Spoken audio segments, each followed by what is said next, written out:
Welcome to another episode of the Bastard Sermon. This is one of your three hosts, Cody Hucker, Patrick Seta, and Luke Young. And today is a very, very special episode. Today marks 52 weeks or 1 year since we began the Bastard Sermon. So first off, give it up for that. 1 year of the Bastard Sermon. Yeah, dude. Fuck yeah. Let's all fucking cheers to that shit. Cheers. What'd you bring in for us? Cheers. And today we have on Anthony Tank Mansfield, a.k.a. Neil to No One. What's up, y'all? What's happening, motherfuckers? Give it up for him now. I'm going to clap again. The special episode. Clap it again. Special episode. I feel like a dick clapping for myself, but I feel like I can't not. Is it? Because we're looking at ourselves? Well, Is you're that what- awesome. Well, yeah, but is like, are we clapping to start the episode like as a team, or is it like I'm on? So it's like, Both. hey, get excited. It's both. Yeah. It's Okay. both. Yeah. I think So I'm You allowed can to clap join in for with the clapping. yourself. Do It's not weird. I know you already listen to the podcast. When people are on the show, do they clap for themselves, or is there people that don't clap? You know, sometimes some people sit back, folded arms, and wait for the applause like they've earned it and shit. And I'm like, no, I clap mean- with us, motherfucker. Most people are not watching this thing. Most people are listening to this thing, and it makes it sound like we got a whole studio audience. Yeah, And shit. so if anything, we prefer that you clap. But so I've we're never like noticed. Foley artists. We're tricking people. Not that we Exactly, don't have a full exactly. studio audience, audio listeners. We do have a full studio audience. Isn't that right, folks? Cricket noise. Cricket noise. Luke, that would be a way better setup if you had like a soundboard in front of you where you could like do the audience woo. And That was a something. dream we gave up a long time ago. Well, that's Should've brought because it we back got- for this episode. Do you I'm just remember kidding. as a frequent listener, man? So do you remember when we had the soundboard and we just abused our power with the soundboard, just hitting like air horn? That was air horn? early Like, on. Yeah. It was was so rough. much air horn. How annoying was Yeah. that? The air horn. The psycho shriek. You Remember that? That was my favorite one.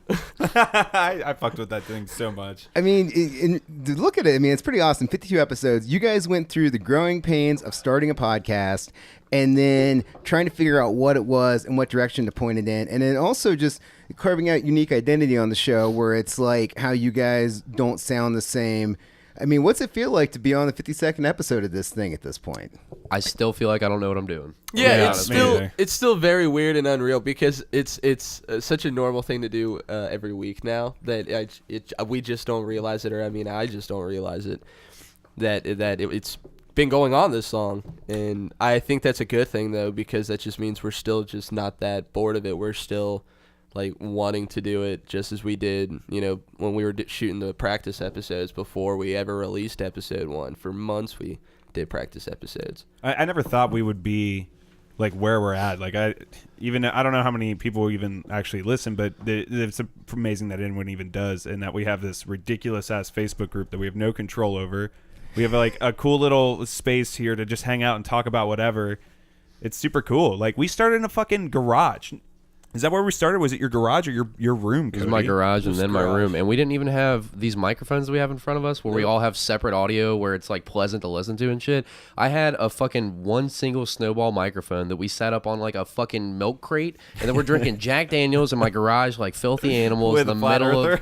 Yeah, we started this September of 2017, but we're saying 52 weeks of episodes for our listeners since we didn't officially start this thing until like around this time, January of 2018. Right. But we were in the garage, like just fucking sweating our balls off. Horrible echoey fucking audio. Everybody's talking over each other. Not that we don't do that still, but like... Facebook Lived it with the cell phone. Yeah, it was so fucking bad, Oh my so God. unplanned, and then it's turned into like this. We've got this beautiful table, we've got this nice monitor and laptop set up. The people can't see it, but we've got a light set up now, camera, full video on YouTube. Like, I go to the bar sometimes, and people come up to me that I've never met before, and they'd be like, "Oh, you're Cody from the," and I'm like, "Yeah, that's me." Like, it's not often. It's not like I'm fucking famous or anything, but you go there, and they're like, "I'm that person that this person was talking about on this episode." Like, I go to this bar, Mixwell's, all the time for Dark Attica, and some girl that was dancing came up and was talking about, "I'm that girl that got pregnant in the parking lot that Steven was talking about on that episode," and I'm like, "Oh, all right. I don't remember that story because we do this every fucking week." Yeah, it all blurs together. That's for sure. She's like, "You don't remember?" And I was like, I can't say that I do. I'm sorry, but shit like that happens like frequently enough now to where it's weird. And I'm like, damn, this thing that we're doing is something that people are paying attention to, and it's a really good feeling. Like, I've wanted to do a podcast since I started listening to Joe Rogan right when he did the second episode live. I've been listening to it since then. Live, and I was like, holy fucking shit, this is crazy. How do you get a podcast? Oh, you spend $1,000, 14-year-old Cody. You can't just do that Spend a lot tomorrow. of money. And now we're fucking here, and I don't know, this is a long-winded way to say that this is a beautiful thing that we're all doing. I love you, motherfuckers. I've definitely, I feel like I've experienced things that I never thought I would do. Like I tried martial arts for Paul Mason, and that was fucking crazy. Yeah. Martial arts is crazy. It's such a fucking workout. And I got to go to like your art show, and I've gotten to see like local bands, people I haven't played music with in years, to go see them. I'm like rekindling friendships and making new ones. There's so many different things that have come along with this. We did a live event, which that was fucking crazy. Yeah, to be honest, shout that out was to the fucking Pie crazy. Tattoo Company. Seriously. Man. Thank you so much for that, guys. Yeah, it's just fucking mind blowing. We got art, and I've learned things like flat round Earth deniers. I didn't know that was a fucking thing. And we got a poster that says NASA lies on it or some shit. He brought a little tinfoil hat. He brought his own fucking manifesto that we've still got over there and shit like that. But if you're listening out there and you really do listen all the time, like seriously, thank you. That's super cool. Yeah, absolutely. You know more about me than I do because I forget about everything I fucking say on this show. We appreciate we appreciate so much everybody that downloads this shit every week and gives us good feedback. Mansfield, including Mansfield, right here, been listening since the fucking beginning and shit, and sending us messages like every week telling us like, hey, I like this. I like this was weak. Like you guys could improve here. Like this is what I like about your guys' dynamic so far, and like giving us these constructive notes, and those fucking help and made us feel so good so many fucking times. Like you're one of our, like, to me, like anytime you want on the show, I'm just like, let's fucking boot somebody to the side and get this dude Mansfield in here. back on. That's what we did for this one. Mansfield had to cancel his scheduled date, and we were like, well, who are we going to boot off? Because one of these lousy motherfuckers ain't going to kick him right out of here, get Mansfield up in here and shit. You're definitely one of my favorite guests. One of the easiest Hey, people cool. that Thanks, I talk guys. to. I always love about showing on the life. show, man. I love listening to the Yeah. show. I love being on the show. It's always fun.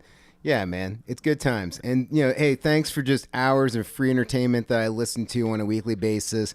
Like Sunday, when you guys drop it, I pop it in. I've listened to you guys, mowing my lawn I don't know how many times, grilling shit in my driveway, painting in my basement, like working on that bar thing for 3 points. I was listening to you guys during that process. So thanks a lot for, you know, being there and like making cool content that I can listen to and go through stuff that, like, dude, mowing the lawn, nobody wants to mow the lawn, you know, but you guys make mowing the lawn a lot better.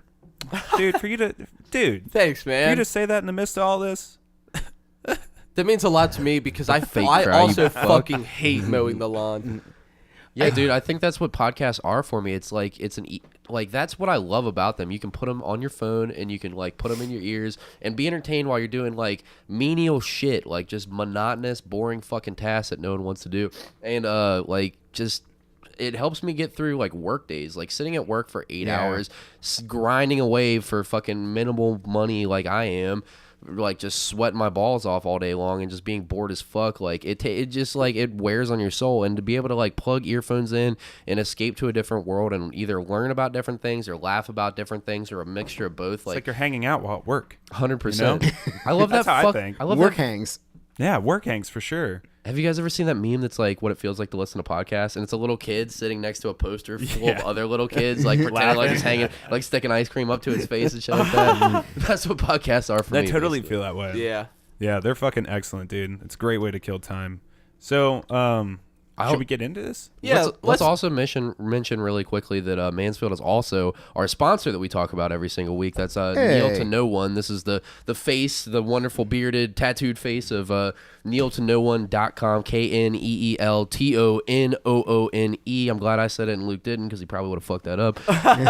Go to his Instagram page, get yourself a t-shirt, go to his website, get yourself a fucking glass. He has the hop through glasses that we had been drinking out of every week until this week when he brought us these fucking beautiful, amazing sifter glasses, 16-ounce sifter glasses. They're like little goblets. And they've got a pint's worth of alcohol in them. They've got these really cool designs. Pat, if you could hold that like directly up to the camera and show them the design of the samurai face, the sword on the side, that awesome Kneel to No One font. I mean, these are just fucking tremendous glasses, and you could tell they're really heavy duty. They're dishwasher safe and shit like that. Yeah, man, you can throw them in a dishwasher. It's not going to fade on you. Like, you buy that glass, you're good with that glass. Like, and our dude's an artist. If you guys want any type of artwork done for the right price, Mansfield will be happy to help you out, I'm sure. there's Just hit some him stuff up. I'll say no to. But Yeah. for the most part, if you throw money at me, I'll do it. What would you say no to? Nudes. What have I said no Like to? if I said draw, I want a nude. I want a picture of my penis. If I sent you a picture of my penis and I want you to draw it and I want to frame it, I'll pay you Do I have $200, okay, $500. $500. Okay. 1,000. Now, do I have artist rights on it where I get to choose what happens to it? Or are you just giving it to him? You're like, It's gonna hey, be man, I like your style. Here's the subject matter. Do your thing. Or are you putting a lot of restraints on it? I think it would be no. I don't think there'd be a lot of restraints. I'd be like, I'm gonna send you a picture of my erect dick, and I'm gonna say, just do your thing, man. Just do So your I don't thing. have to, Just have this though. I don't have to send you thumbnails. No. Because I don't want to go through that process with No. you where I got to like send you 5 thumbnails. You keep your vision. You're like, can you make the vein kind of girthier? Like, it's really kind of like, hey, remember in Predator with Schwarzenegger when they do the handshake? Yeah. Like that vein. Yes. Would you do that? I'm though? like, yeah, dude, sure. You would do that? Your dick's about to shake Yeah. hands with another dick. Dylan, you Yeah. son of a bitch. Dude, how many dick drawings do you think I've drawn in my lifetime? You know how many is given away for free, and you're like, I'm going to pay you $1,000 to draw a dick. So did you? So You all think artists. highly of your dick if you're willing to pay $1,000 for it, man. I want $1,000. I will pay you to do this. I'm thinking about having it come out of a unicorn's head, like instead of the horn. Yeah, as long as I know it's my dick. Yeah. You Just, know. Well- send him the picture and just be like, you charge me. Like, Yeah. you come up with the price. It's a You- blank check, buddy. Yeah. It's a blank check. You try to tell me how much my dick is worth.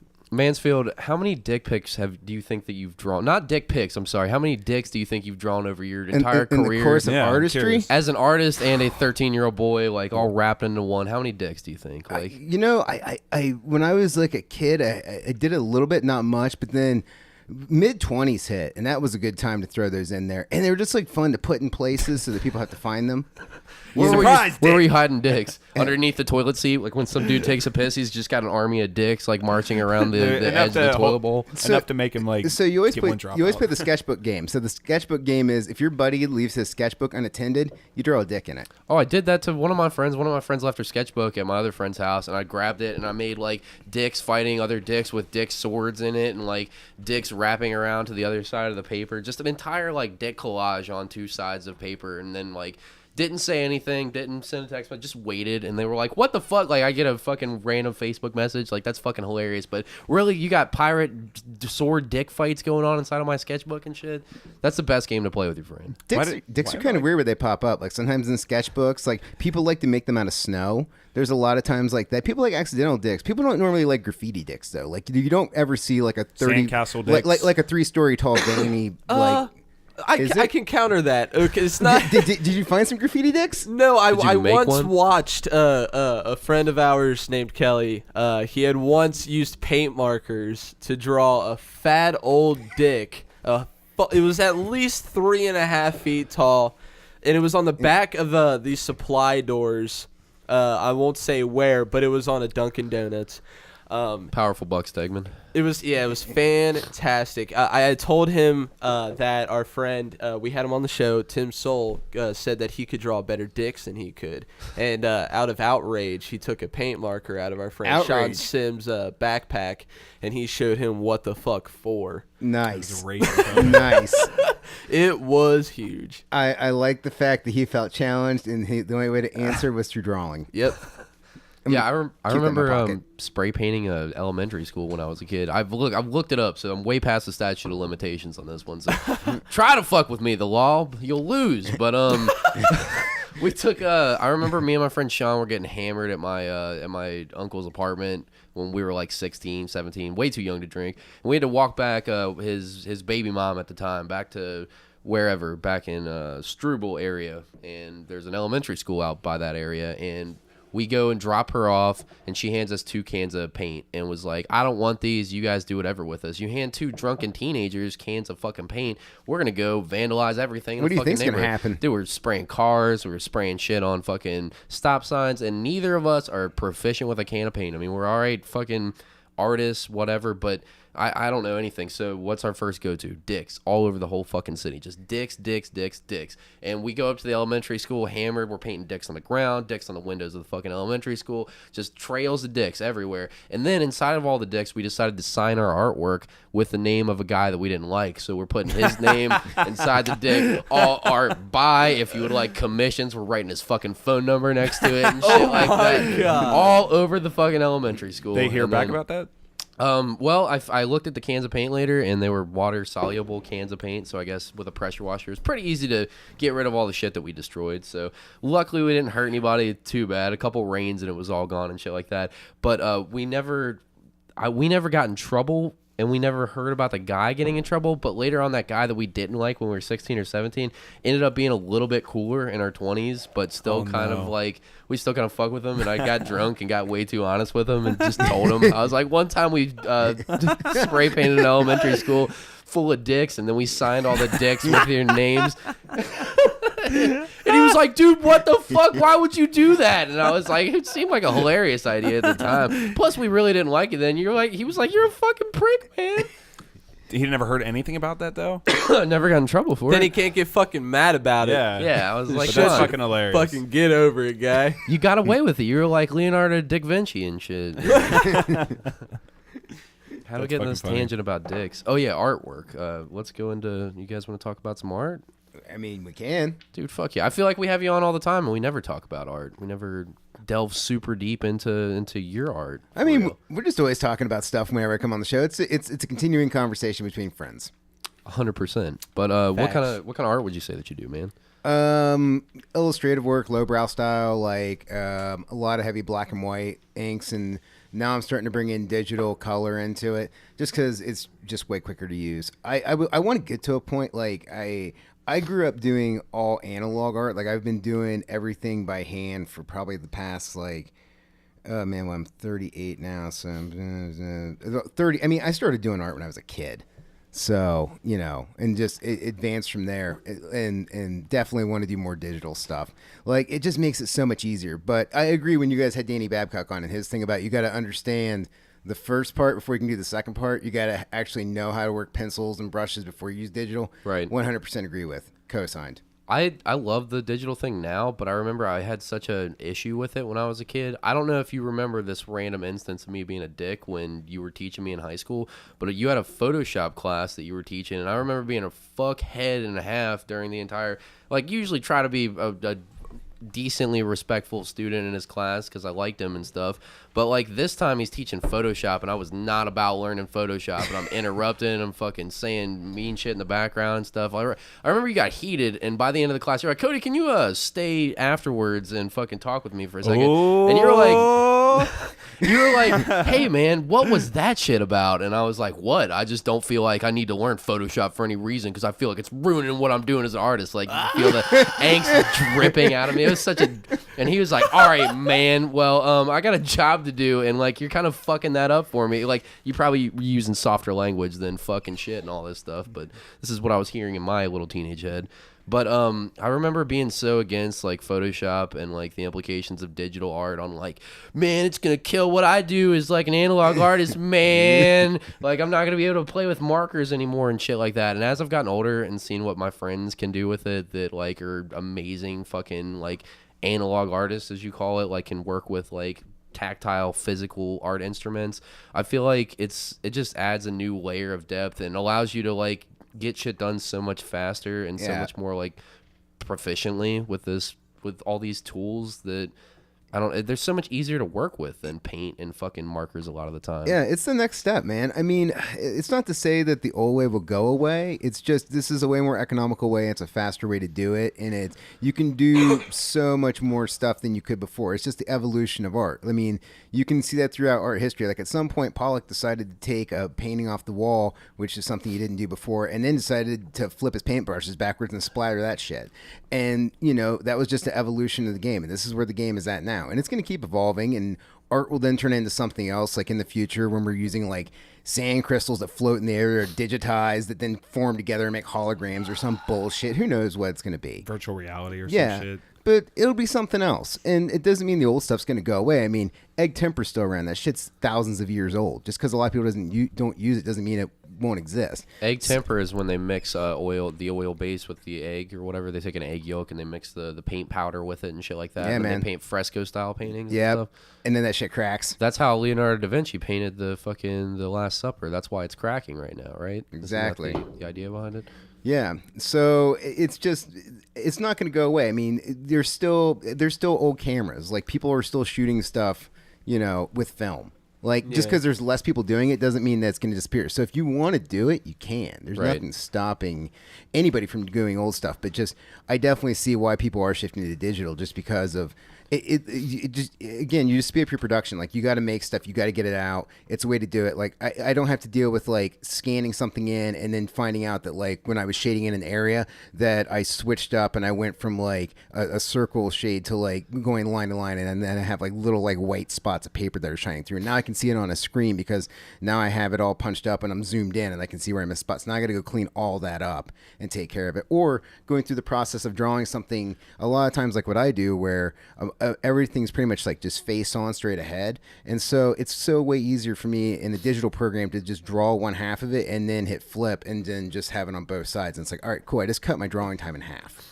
And now I can do other stuff that I need to do to advance. And for a working artist, that means like I can now get on Instagram and social media and promote stuff, or I can sit down and do my inventory, or I can put orders into my glassware company or something like that. Like, it's time where you have to sacrifice time in the studio to make the business end of it work. Right. And the consistency of the color and the evenness of like every different tool that you're using and stuff like that. It just makes things so much more streamlined, like you were saying. How did you start doing art? I don't know if we've ever, after talking to Danny Gamble, I realized all the questions that I want to ask you now about like your art journey and shit. Can you remember how you were like, how you knew like drawing and shit wasn't just something you were doing as a little kid and you wanted to take this to the next level and become an artist?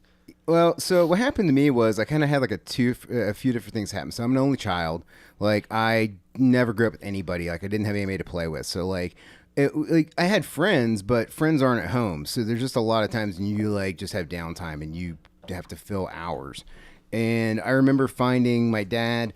Well, my dad was in the military. He joined up in like 1975, so like right after Vietnam.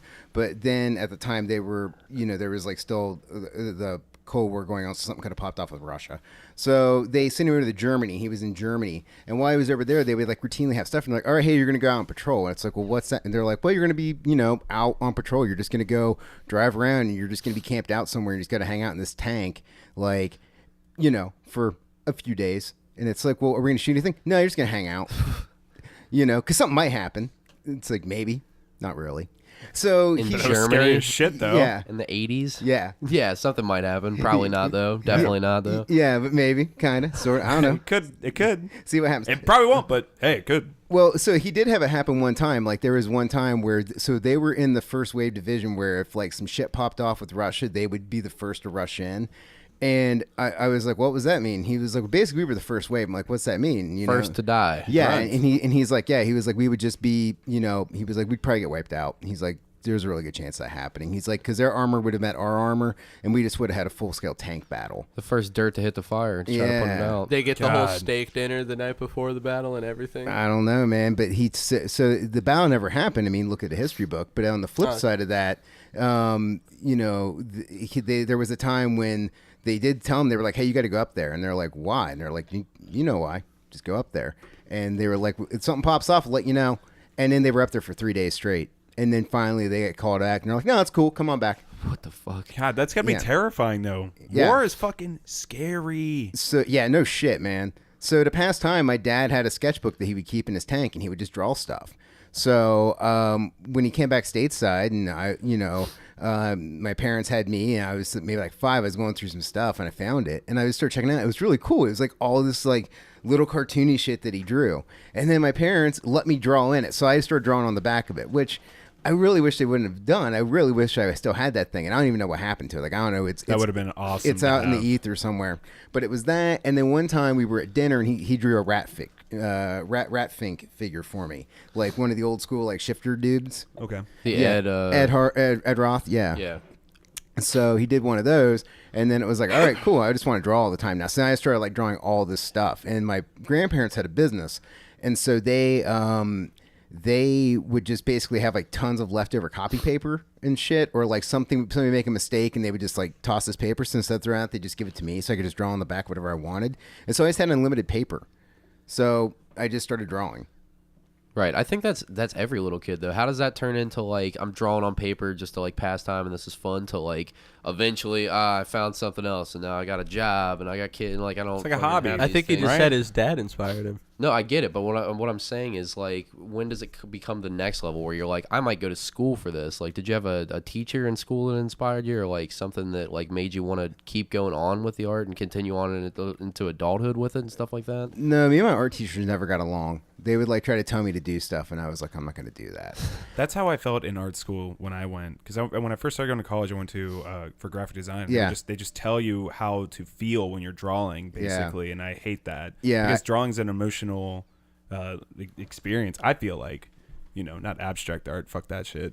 Yeah, but I did. I went to Higher University for painting, like, because when you graduate at 22, they're hiring at the painting factory, and yeah, man, like, it was just bullshit. Like, I didn't learn anything while I was there. That's how I felt. And except like the whole like minutia of arguing critiques, where it's like you got to put your thing up and then you got to defend it, and then someone's gonna say some bad shit about it, and then you got to try to counter them, and it's like, okay, like, most of these people don't give a fuck what they think. Like, if the guy who makes like the splatter painting over there wants to critique me on my line work, I don't really care. Yeah, like, I'm just trying to get my grade and get out of here. Yeah. Plus, like, why does their opinion count at all? Like, it's fucking what I'm art. saying. It's supposed to speak to who it speaks to, and who gives a fuck about the rest of the people? Like, I think that's what makes high school art better than college art, because college are telling you what to do and how to feel. I mean, I understand what they're trying to do, but I feel like I'm not learning anything. But in high school, there's real passion from I mean, I'm just saying from my experience from when I went to school. I went to a guy whose name was Mr. Beeman. He was very passionate about art, and he really taught me probably everything I knew about art. So I would say I retained more of that information in high school. I feel like this is where a lot of artists get lost. So this is why I'm curious about the next phase in your journey here, because a lot of artists aren't like nurtured by this system. Like, they feel like they're being fucking taught things that they don't give a fuck about. They're not being like nurtured as the type of artist that they are. Then like, there's no real place for them as an artist, so they eventually just give up on it. Like, I was almost at that point a couple times, and I ran into a couple cool art teachers that saw my shit, and they were like, "Cool, we're gonna put you in fucking 3 years of art when you're in Coleraine." And I was like, "Oh, okay, why are you doing that? You're gonna take it in 1 year, and then we have advanced classes after that." And I'm like, "Why?" And they're like, "Cause you're good. We're gonna fucking keep going with that shit." And I feel like some people don't a lot of people don't nurture that. It sounds like that wasn't nurtured in you when you were in school. So how does it like keep going to the next level where you're like, maybe I could turn this into a career, something that I could fucking make money doing and shit like that? I don't know. I think it's just one of those things where, like, if I ever quit, I would just be admitting defeat. It's just one of those deals where it's just like, if I give up on this thing that I've dedicated my life to, then what the fuck did I do? Why did I do this? Right. So I can't quit it, and I couldn't quit it. I mean, at this point, like, I can't help but just draw, like, unless like I'm 100% engaged with something. Like, I'm gonna be doodling and doing. I mean, every job I've ever had, I've been doodling in meetings and stuff. And like, the cool part about it is any boss I've ever had has never given me a problem. Like, after they figure out that I'm listening and that's how I retain like note taking, is by drawing things so I can focus on the conversation. It's just what I do. I can't turn it off. It doesn't work that way. And I suck at all the other arts. Like, I can't dance, and music is way too hard. Like, that whole thing where you got to like have rhythm or push down the strings at the right time. I don't work that way. And theater just seems annoying. Theater is fucking annoying. Yeah. Especially dance theater. Musical theater is probably the worst fucking theater. Dude, I can't stand. There's only one musical I can probably stand. What is that? The Producers. Ugh. Everything else is hot trash. What the fuck are you talking? I thought you were gonna be like Tenacious D or like Walk Hard. He was like the producer. I never really considered Tenacious D, but that is a musical. Yeah, and I still don't like it. Because anytime that you have to sing me your point, I want to shoot you in the fucking face. I hate that shit. I hate it. Like, don't sing me your fucking point. Tell me what you have to tell me in dialogue, in the way that human beings, like, have discourse all day long. I don't need a fucking song and dance, and it just, like, it turns me off immediately 0 out of 10 every Jack Black's musical. the drama queen. The dancing thing takes me out of it. That's what always does it for me in musicals. Like, I never buy the fact that, like, okay, I can buy the fact that, like, oh, I buy zombie movies before I buy musicals. Because in musicals, I can believe that there's, like, some weird guy who's like, and right now I'm singing my answer on the podcast. But then I don't believe that there's, like, somebody else that's like, that's what we do. We go out there and we say it on the podcast. Right. And then the like, whole everybody, like, knows what's going on and, like, dancing along. It's like, how do you all know this dance? Like, where did this come from? I feel like it doesn't really make a whole lot of sense, really.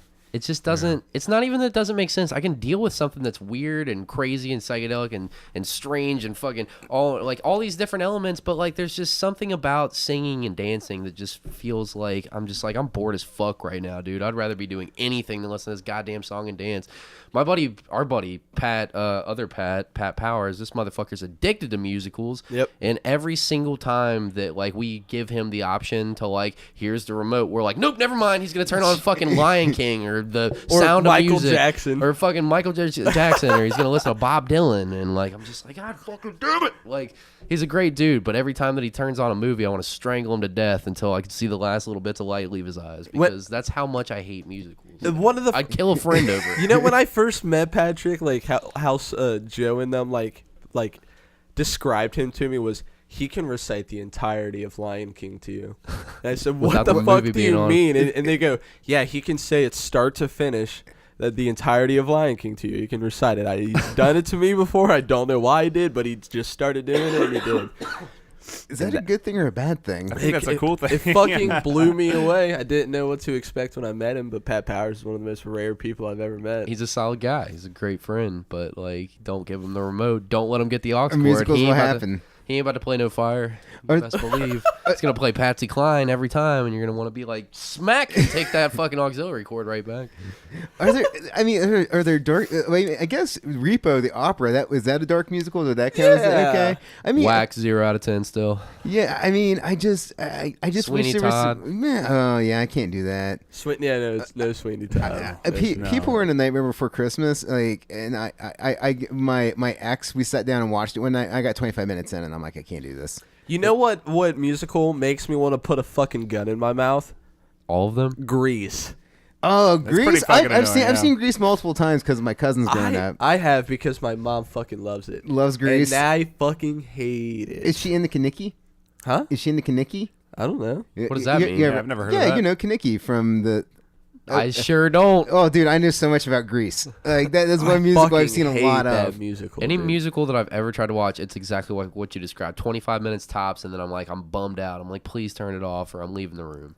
But I'm sorry, what's Kaneki? I'm pretty sure she's a character. Right? I didn't get far enough into Grease to figure out the characters' names and shit. Do you want a blow-by-blow of Grease and how it works? Yes, please. Can I get a whole plot breakdown and a synopsis? All right, so Travolta is there, and then is it Olivia Newton-John? Is that who the blonde is?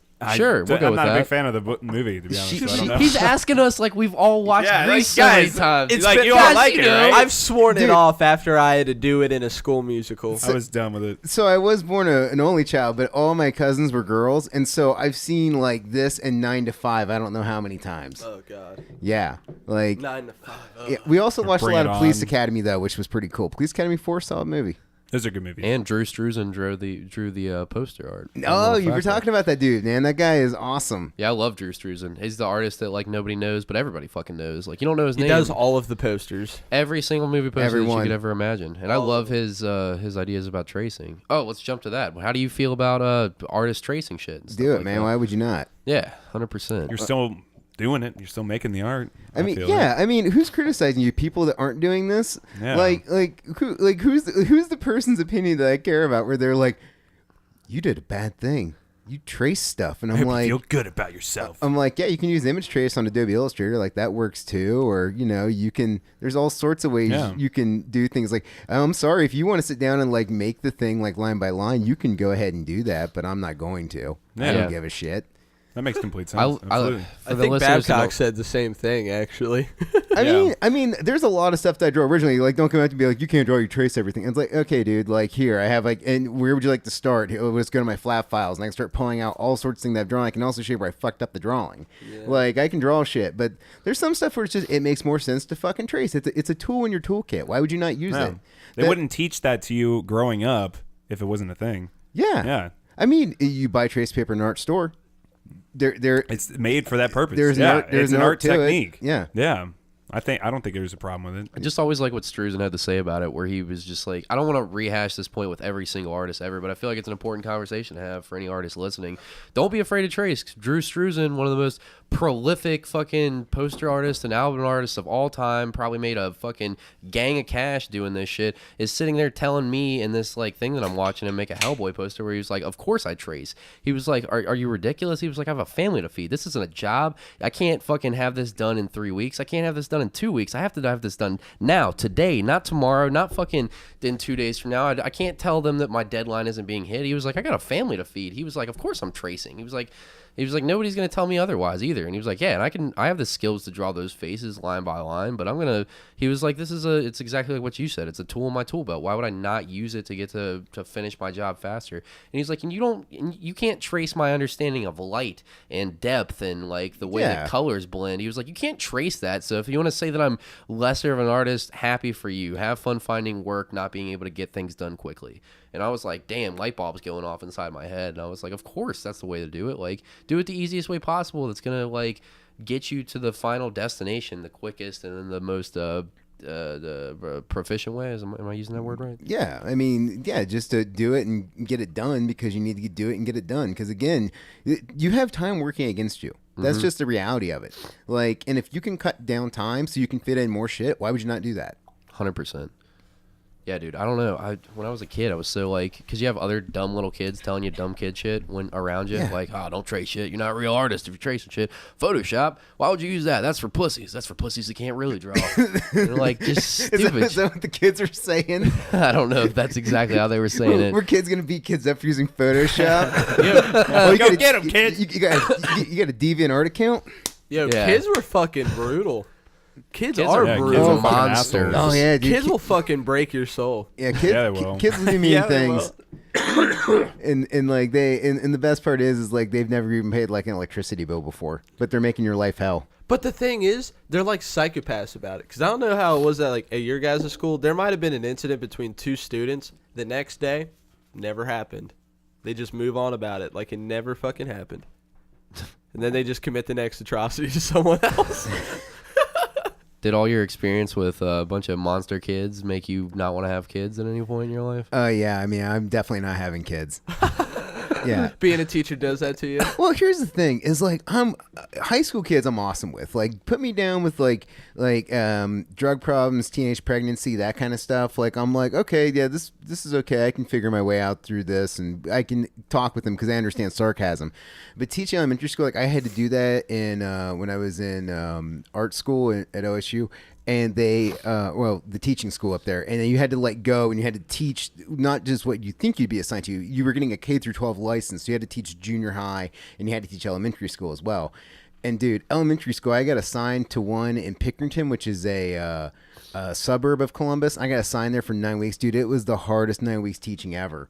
And like I taught on the east side at the school where like they instead of buying the kids more books, they bought better security systems so they could expel kids for fighting. Oh no! Yeah, wow. Like that assignment was easier than the little kids at elementary school because kids don't get sarcasm and like they're just off in their own thing. You try to talk to them like da da da doo doo, and you're just like okay, and like they'll just like randomly hit one another for no reason. Like there was this kid that just all the kids had to go to the sink to wash their hands, and he's just like he just like you ever seen like a guy in a pit just like start windmilling and just back fisting people? Ruining it was the like whole that, but pit. with like a 7-year-old. It's starting a 7-year-old pit. It's just like oh no, we can't have this. And I had to like go over and I had to be like, hey, come here, let's not do that. Don't be a psychopath. So high school kids don't really have that. Like it's I mean they're gonna say some shit to you, but at the same time they're not gonna do that. Also, less shitting in high school. Like elementary school, there's a lot of shit. Bro, really? Vomit. Oh yeah, like kids just don't know how to control stuff, or like they're to that point where they like so. I went to do lunch there one day, and and I go down to the teacher's lounge, and they were talking about how this kid shit himself in class, and I was like, whoa, that's okay, cool. That sucks. I feel like you said that a lot. Then yeah, okay. And they're like, yeah, I'm like, does that happen often? And then the woman like looks at me like just locks eyes like just steely glance and hits her cigarette dramatically. Yeah, she's like, if you're an elementary school teacher, it's gonna happen to you. She's like, that's just part of the job. And I'm like, oh, really? It happens a lot. She's like, kids poop a lot. They don't do it in the toilet sometimes. And I'm like, okay. And then And those kids never forget ever. No. You get nicknames and shit. You'll be Piss Pants Peter for the rest of your fucking existence on this fucking high school. Until you fucking commit the next shooting or you fucking start the next punk band. This girl Sheila I knew, like, pooped on a train when I was in kindergarten. Shout out Sheila, right? Yeah. Shout out Sheila. And then this dude I knew named Bruce, we were on the junior high basketball team, and he was on the bus, and we were like a half hour from the place, and there really wasn't a place to stop, and he was just like had to shit, and he had to stand up and like hold the pole to not poop. It's a horrible thing to watch Jesus, a man cringe. go through. Yeah. I got secondhand cringe hearing this story. Like, now I would understand at this age. Like, at that age, I was just like, oh, this is hilarious. But like now I'm like, I could be that I guy. have empathy for you This now. could That happened happen. to me once in Mexico. Like, it's What not happened? fun. Oh, dude. Tell me like, the story. I like the He same told the thing. story. Yeah. I you? like had to poop really bad and like had to stand up on a bus and like not sit down because I needed to poop. Jesus Oh, Christ. good. Were you just thinking of Bruce the whole time? Bruce, I'm so sorry. Yeah, I I'm know. talking shit. It was karma. It came back and bit me. Jesus Were Christ. you were eating some carnitas that you got from a fucking roadside taco stand? And Yeah, shit? dude. You don't know what you're getting down there. Like, sometimes it's okay, like, if you're at a hotel. But we were, like, off on this, like... When it was, like, what was it? EB Adventures or whatever it is. Like, You get some elotes with some flies on it and shit. You gotta flick the roaches off of it. You're like, I'm gonna still eat it, but it's a whole thing where you're in high school and you, like, go on a high school tour of a place for a week. And so most of it's pretty good because it's just, like, you go to touristy spots and you climb on temples and you go to Mexico City and everything's cool. But then there's some parts where they're like real border town lunching, and then you like stop in this they're town. trying to save $25 and shit. Yeah, and you like stop in this town and you're like, I don't know. the legs on a chicken don't bend like that. Like, that's not how that works. And they're like, no, it's chicken. And you're like, I don't know, guy. I don't know. I don't know. But I'm 17, so okay, whatever. And so I might have eaten cat in Mexico. I'm not sure. Jesus Christ. Hey man, That's it awesome. was 1998. That's what you did back then. They eat some hey, deep cat. fried crickets in Mexico. That's their thing in some places in Mexico. Yeah. Real talk. Fried cricket. I'd eat a deep fried Real talk. cricket. I'd eat a deep fried Yeah, cricket. Would you it's guys got good ever- protein. Yeah, You I get- would eat it because I've had bugs on pizza before, but I mean, like cicadas. Like you knew that there was bugs? Oh, yeah, that's right. Is there any animal you wouldn't eat? I know you were Bush big, I know meat. you're done with the steak. Bush meat. I wouldn't Bush eat any meat? bush meat. Bush meat. What do you mean bush meat? Bush meat is primate food. Primate meat. Oh, really? What? Yeah. You wouldn't eat monkey? You, I don't you think wouldn't eat we're. a monkey. I would not. No, dude. Fuck no. I would not eat a monkey. It's Why too not? close to I a think person. you can eat monkey. You just can't eat monkey brain. No, yeah, I'm pretty sure about that. But I'm talking about, like, I just wouldn't eat. Not because it's, like, going to get me sick or anything. I just feel like it's 'Cause just a they're little like- too surreal. They're like little they're people. cousins. I Yeah. Oh, they're little little people. retarded They're little cousins. people. Lock them Not in a like actual human beings. All right. motherfucker. Stay in a room with a baboon. Tell me it's a person by the time that you're done with that Yeah, day. we Let me totally give you a bad scenario. Try Let to me- rip your dick off. Let me Fuck give you a that baboon. scenario. Yeah. Okay, you and Rachel are going on a vacation. You're on a safari, all right? Pack of wild apes beat your tourist guide to death. Pat's got his What fucking. the fuck? Yep, Rachel is Curious taken George hostage dad by hat on. by another. Rachel's taken hostage by another clan of apes. You are out left in the wild in a land of savage human-like monkeys, but you have your resources around you. You have the rifle from the tourist guide who was pummeled to death by monkeys, but you're still hungry and you need to eat. You gun down a fucking ape. Are you gonna cook that shit up and eat, or are you gonna starve? I'm not going to eat it.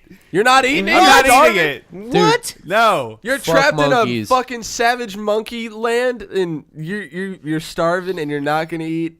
If a it's monkey? the only thing, okay, look, okay, okay, guys, let's be real. All right, let's be real. If you really want to be real about this, okay. I do. I'll Okay. be real. All right, so Let's here's be what it. I would do. All right, first things first, I need to find water. Okay, so what I'm gonna do is I'm gonna find a termite mound. I'm gonna cup a hole in it, put something in there, and I'm gonna make sure an ape's seeing it. And he's going to be like, I cannot resist the temptation and curiosity. He's going to go and check that out. But the idiot, when he puts his hand in there, he's going to grab whatever's in there, and he's not going to let go of his fist. So I'm going to sit there with some saltine crackers, because I got that on the trip on the way over there. And as I'm sitting there feeding him saltine crackers, because he's too stupid to let go of his fist, he's going to be real thirsty, okay? He's going to be really, really thirsty. So I'm going to let him go, and then he's going to go to the nearest water source, and I'm going to drink all that shit up and hunt all the fish. That's how it is. That's how you do it, bud. I don't. What the fuck? I thought it was going somewhere, and then it took a total just left kept not turn and going fell anywhere? off a cliff at the very end there. Just continued to not go anywhere, and I was like, "No, it's going somewhere." And then he was Going. like, "And then I'm gonna drink all the water in the ocean, and then I'm gonna eat all the fish, and the gonna- monkey's yep. gonna die." The end. Yeah. Like what? What do you mean, Pat? That's what I'm going to do.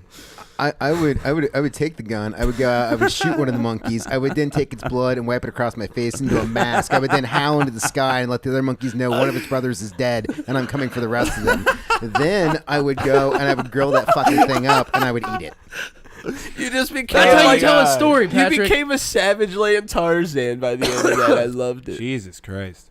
No, I wouldn't. Mansfield was looking at your bullshit story the whole time, and he was like, bitch, I got a whole plot for a new movie in my head right now. What animal would you eat if you had the opportunity to, though? Kangaroo. I mean, do I just got to pick one, or is it top three? Or is it top three is it like a animals. Noah's Ark smorgasbord? Top 3 animals you would like to try, and that goes for everyone. Because I've already thought about. I mean, this. am I going to get shit if it's an endangered species? Absolutely No. not. From our listeners, you've seen the Facebook group. What do you true. think this Fuck show is outta here. about? They're not gonna Yeah. shit on Although you. I'm not really sure which endangered species I'd really try to wipe off the map by having a Bald hamburger. eagle. Sounds delicious. Can you fry up the freedom real quick? That'd be awesome if you could just. It's the most patriotic thing I could eat, guys. Man, what would I eat? I would. Can I eat a Komodo dragon? Absolutely. I mean, it's not. What would I mean, that taste I mean, like, they're though? poisonous, right? So- in the mouth No, is it's- terrible. it's I don't bacteria. think. Yeah, Yeah. it's the bacteria. I don't You think can they're- eat the meat. Yeah. I'm sure you can eat the meat. Hey, look that up. Is Komodo dragon So you edible? probably don't want to eat a fucking Komodo dragon. All right, so you and Rachel went out onto a safari, and then a pack of wild Komodo dragons annihilated. Yeah, I would totally eat Listen one. to this. Yeah, you could eat one if you wanted to. It sounds like you probably don't. Their flesh isn't poisonous. Yeah, wow. People hear Komodo dragon monitor and they think of slow-moving animal with a toxic bite, and it's true that in the wild, Komodo's saliva is teeming with staph, blah blah blah blah. Yeah, it says you can eat it. Okay, so yeah, I just cooked that fucker up. All right. Don't eat the mouth parts. Next 2. What? Next 2 animals. No, next to animals. I'd eat a kangaroo. You know. Oh, I'd eat a kangaroo. Yeah, Yeah, for sure. I really want yeah. to try. Is that on your kangaroo. list? Those things are yoked up. What part though? Like you're gonna eat a pouch steak? Like what are you gonna do? probably You going some, right like- for the. I feel like that tail's would be Pouch tasty. steak. Ooh. Is that like veal? I don't know, man, but we're gonna figure it out. You guys want to butcher a kangaroo on the next episode of the Bastard? Why not? We can eat Yeah, some it's kangaroo. a great way to Fucking- start off the new season. Hit us up, Jungle Th- Jim. yeah, Jungle I know Jim. you got connects. I went to Should've Jungle got Gyms it. one time and saw a whole ass snake curled up inside the freezer. I was like, God damn, do I, don't get know it? about that. $180. Nah, I'm cool. I'm not gonna fuck up rattlesnake just because The for first a person to donate $180 goof. $180 to the Bastard Sermon, we're gonna buy that rattlesnake, and all 3 of us are gonna eat it on the show. Probably not Patrick because he's No, a bitch. I'll try it. I'll try it. We'll Patrick fucking looks scared. I mean, we'll fry it- up a fucking dude, tender it- for you to it clean would the probably be palate quite rattlesnake afterwards. tenders. Rattlesnake tingers. Jesus Christ, guys. It's fucking rattlesnake, all right? I can eat rattlesnake. Shit that I haven't tried that I want to try. Yes, top 3. I'm going Japanese A5 Wagyu beef. I've never had that before. Never it's heard of supposed to be. Let me show you what this shit is. It's some of the most expensive meat that you can buy. On a sounds- fucking- This Has is it got like diamond bits in it or something? This is No. like hanging out with a car guy right now. Yeah. I'm sorry, it's fucking delicious. Look at this marbling though. Seriously. Oh my That god. looks pretty wild. Is that like a chunk of? Can I fucking slap my lung? dick on it before you fry it up? It's mostly fat. Okay, so they just Wow. they pamper these cows and they raise them. Every cow comes from a bloodline of cows basically that can be traced back like 200 years. They got paperwork. They know their brothers and sisters' What names. the They just fuck? feed them like grass all day long and like shit that they want to eat, and they don't let them hardly move at all. Like anytime they're moving, they've got like a little cow Segway, a little Japanese Segway that they're moving around on. I'm making that part up, but seriously, like they pamper them. They're giving them fucking back rubs and shit. They're making them fat as shit, but they're not overfeeding them to get them fat as shit. They're like they're feeding them what they want, just like letting them gorge themselves, and then they kill them like where they don't even know they're dying type of shit. Like it's and they get this super fatty hunks of meat and shit like that. You cook it up, and it's supposed to be one of the most tender, most delicious like pieces of steak that you could ever bite down upon. So Dude, I that's- believe that. Cody, is this the way you hope that you die? I like choking on a piece of Japanese A5 and shit. No, being treated like one where they're just like pampering you and feeding you past Blue Ribbon, and you don't really have to move around a lot. They're just like, it's fine, Cody, do your thing. If they could just bring me food and I could shit through a hole in my bed, yeah, that'd be the perfect way to die. oh They my just God. stab me in the throat as I'm like nodding out on like, they're like, you want to try heroin the first time? I'm like, oh, I've never tried heroin. I mean, I am just a 350-pound monster right now. Yeah, might as well do that. And then they just stab me in the neck after they shoot me up. Yeah, why not? That'd be a fun way to die. All right, so this is number 1. Left turn. Number 2. All right, number 2. Shit, I've always wanted to try foie gras. I mean, What is that? so foie gras is that a controversial. Foie gras. Yeah, so it could be goose or duck. It's the liver of a goose or a duck, and the way that they make it, the reason it's controversial is they take these geese and these ducks, they stick pipes down their throat, and they fill them full of grain until their bellies literally like almost burst through their What the stomach. fuck? Are dude? they And then alive? they lock them in wait, these they're cages. geese. They're Are they geese. You alive? said? Yeah, shitty, fucking Fuck them. awful Yeah, geese. yeah. Are they alive? Oh, Fuck them. a geese will Fuck hiss at them. you. Are they alive? Okay, yeah, they're fucking alive, Luke. You don't feed fucking dead animals food. That's Well, not I mean, how that's just feeding pretty shit works. brutal Like- that they But just they're shove the geese. fucking tubes down. They're okay, geese, okay, but dude. listen. Okay, but listen. I'm gonna. Fuck geese. This is a complicated. It's a complicated and like minefield filled like Let's food hear it. argument. It's a thing here. complicated, delicious minefield here, people. It's supposed to be fucking amazing though. But the idea is that by overfeeding these animals, it creates an excess of fat in their bloodstream, which is then stored in their liver, and their livers get super duper duper fatty, and that's what foie gras is. It's duck or goose liver that's been overfed and has this excess fat in it, and then you Brutal. take it and you cut it up and you fry it, and you got to just sear it on like both sides really quickly with some butter, or you don't need fat because it's mostly fat is what this liver is. How did they figure Yeah, this out? that's what I was just thinking. Like, who the fuck came up with this idea? They're like, I'll eat that thing, and they're like, it's delicious. I knew it would be good. Maybe they found a Knew fat it. one and they tried a skinny one and they were like, wow, the fat one's liver is way tastier than the skinny one's Food liver. scientists Maybe if or we some shit. feed the fuck out of these things. I don't know. Shit like that happens all the time. But point is, people are pissed because a lot of these things get locked in cages and they just feed them all day and they don't let them move. And it's they live in horrible fucking existences and it's a cruelty of meat kind of. So it's been outlawed. But the thing about the way that they feed them is they don't have gag reflexes. It doesn't bother them at all. Like you can, really? they've Except shown for the stomach videos where exploding. they're like, look, Whoa. we'll show you. They grab them by the thing. They're like, whack, whack, and they've got them by the neck. They stick it down there. They pour the grain in, and then the goose goes about its happy way. Whack, whack, whack, whack, whack, whack. And they're fine. They don't give a fuck. Like, You said and, it's illegal now? and well, they listen, explode. listen. They also feed them grain. If you just give them a mound of grain, they'll eat the fuck out of all of it. Like they'll overfeed themselves if you give them the food. So a lot of they call it cruelty free. Nothing's cruelty. You got to Cruelty-free. kill something to eat it. That's just the way food works. I mean, you can't get away from the cruelty aspect of it. But as far as like locking them in cages and shit, like you don't have to restrict their movement for their livers to get fatty as long as you're overfeeding them. So there's no reason to lock them in cages. And like PETA did all these fucking videos. You can find horrible videos of them being locked up. Probably they shouldn't be treated like that, right? But like fucking they have foie gras that you can get where they're like free range birds and stuff, and then they feed them the mounds and they don't stick the pipes down their throat. But fuck geese. So I want I'm them. on board with that They're fucking 100%. assholes. Yeah, Fuck them. yeah, They no, hiss. Yeah, they hiss at you. I hate What's that shit shit. about? They Like, try to bite you motherfucker. and shit. Yeah. Like I'm just walking by you. Why are you hissing at me? Yeah, I will fucking punt you. Yeah, I will neck kick a geese. Yeah, I'll punch you right in the head. And you better not fucking let a cop see you, dude. Yeah, dude, you get fucked up. A cop might join in. He might. Yeah, he'd be like, yeah, fuck that geese. Go on. Yeah, get it. He's like, finally, somebody Yeah. else is on the team, and they take out a nightstick and just start pummeling it. I fucking hate Like the geese. canine unit on it. The crueler that you make that foie gras, the more delicious it's gonna taste. Just because I know that goose suffered to death. Because fuck geese. But I've got a number 3. It's 3 of them, right? Yeah, Okay. you got 3. This is a hard one. Because I Whale. want to try turbo. It's like a type of fish. It's real thin. It's supposed to be fucking amazing. But that's Again, not mine. car guy. That's not mine. I want to try fugu. What the fuck are you making this shit up? No, fugu They're all is... good. They're all real. They're all The real. first 2 were real. So this is fugu. Oh, this thing, yeah. Puffer fish. Wait, isn't And that the toxic? Was this isn't the thing from this the super Simpsons? risky? Oh, yeah. super risky. Super duper duper And you risky. want to do it? So like their poison glands are super close to the flesh that they have to carve out to eat this, to make this fugu. And like you have to like they position it like this and these lotus flower things and stuff like that. And it's a blowfish, right? And it's got the little bit of the toxin still in it. This toxin's so poisonous that a pin drop can kill like 3 people or something crazy. So if the dude Yum. fucks up with his knife just a little bit, you could die eating this dish in like a second. It causes like cardio arrest immediately, like your heart stops, and then it paralyzes your nervous system, so your heart can't start back up, Yeah, and then you it just dead. and then Wow. you just fucking dead. you die super fast from this stuff. Blowfish or pufferfish toxin is incredibly dangerous, but it's supposed to be really delicious meat. It's super dangerous to do it. It's like taboo to eat this shit, and you have to have like crazy Japanese samurai fucking knife skills that have been passed down through hundreds of generations to be able to cut into this fish. But the most interesting part of it is that it has some minuscule, super duper minuscule amount of this poison still in it.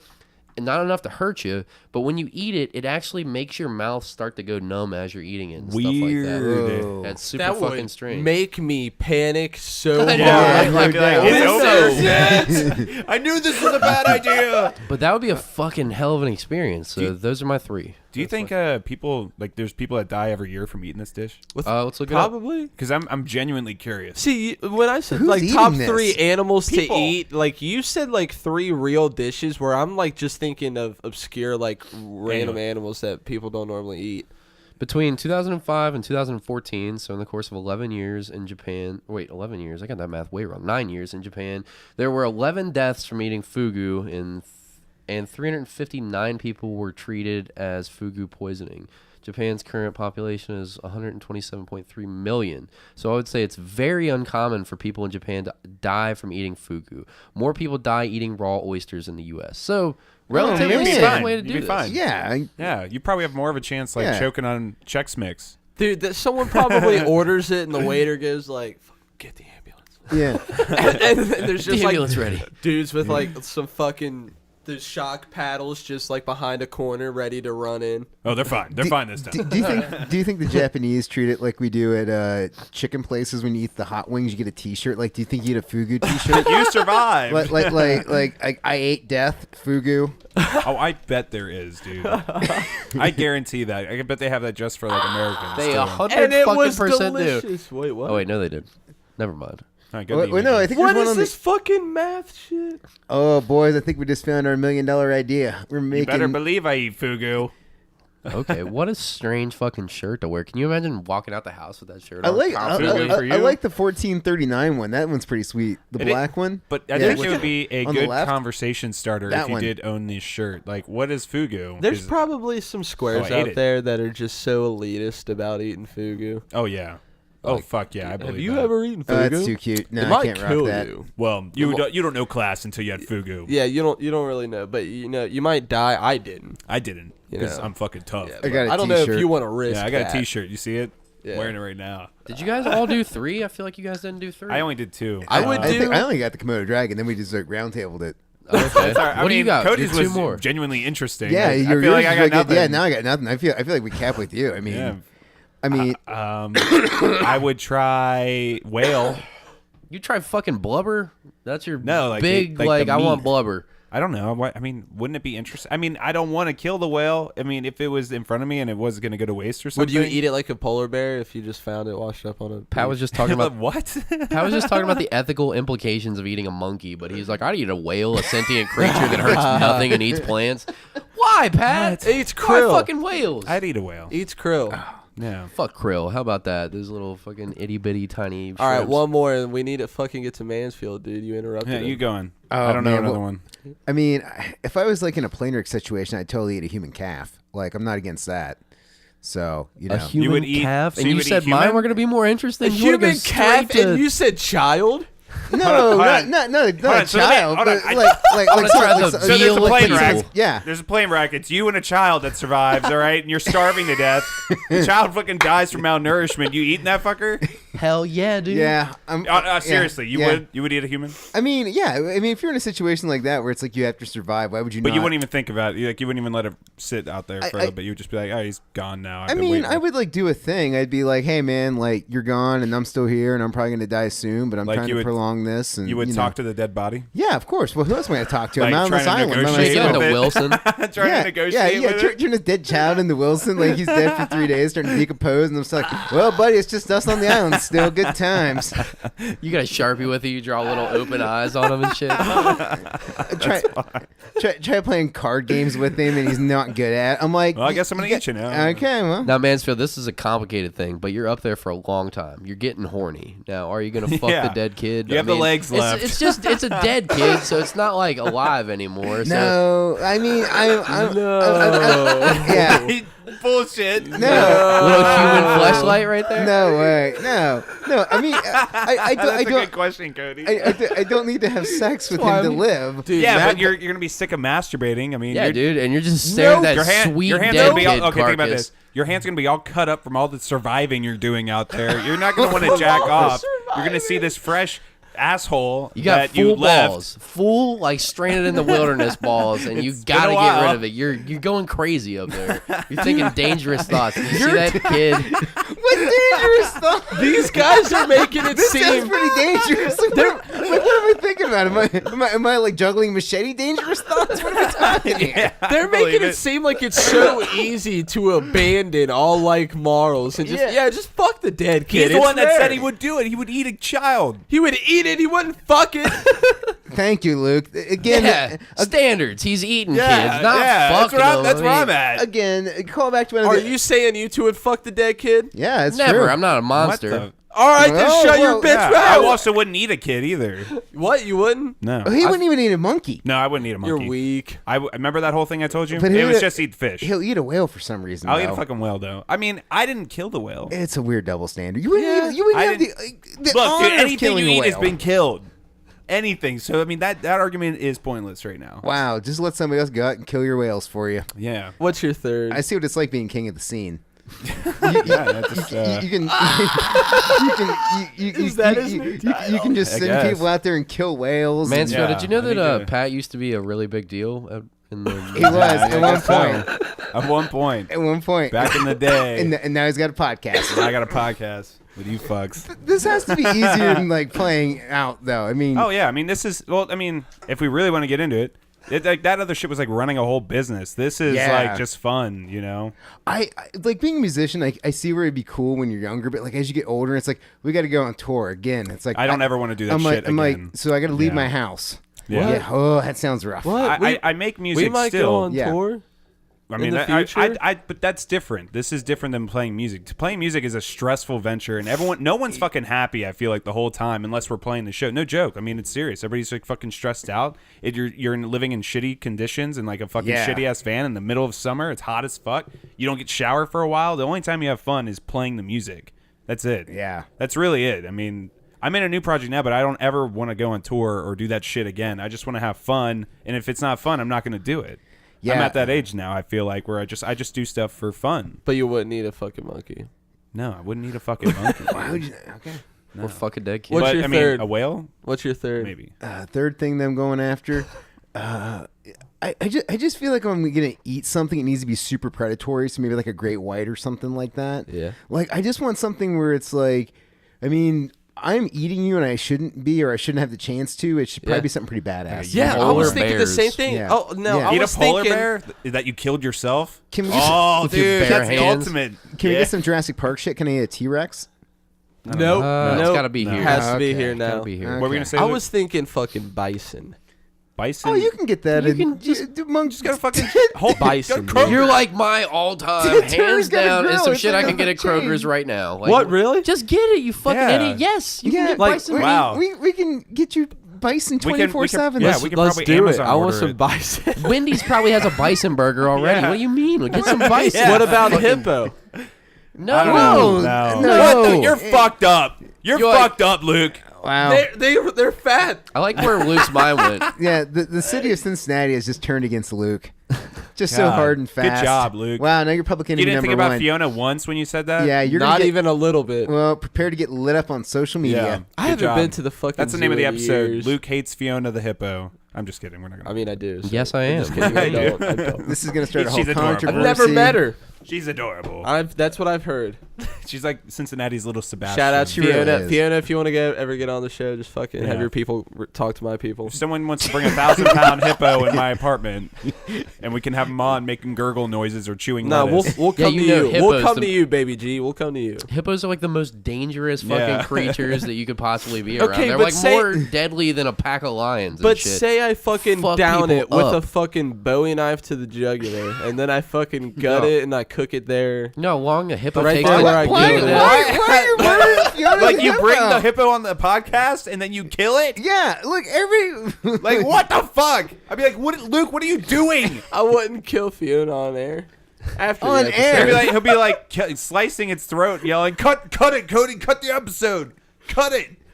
You're not cutting it, Cody!" I don't think that's a good idea for any of you guys. No I hippo? It's a bad look. That's I a would bad try. look. I would for sure try hippo.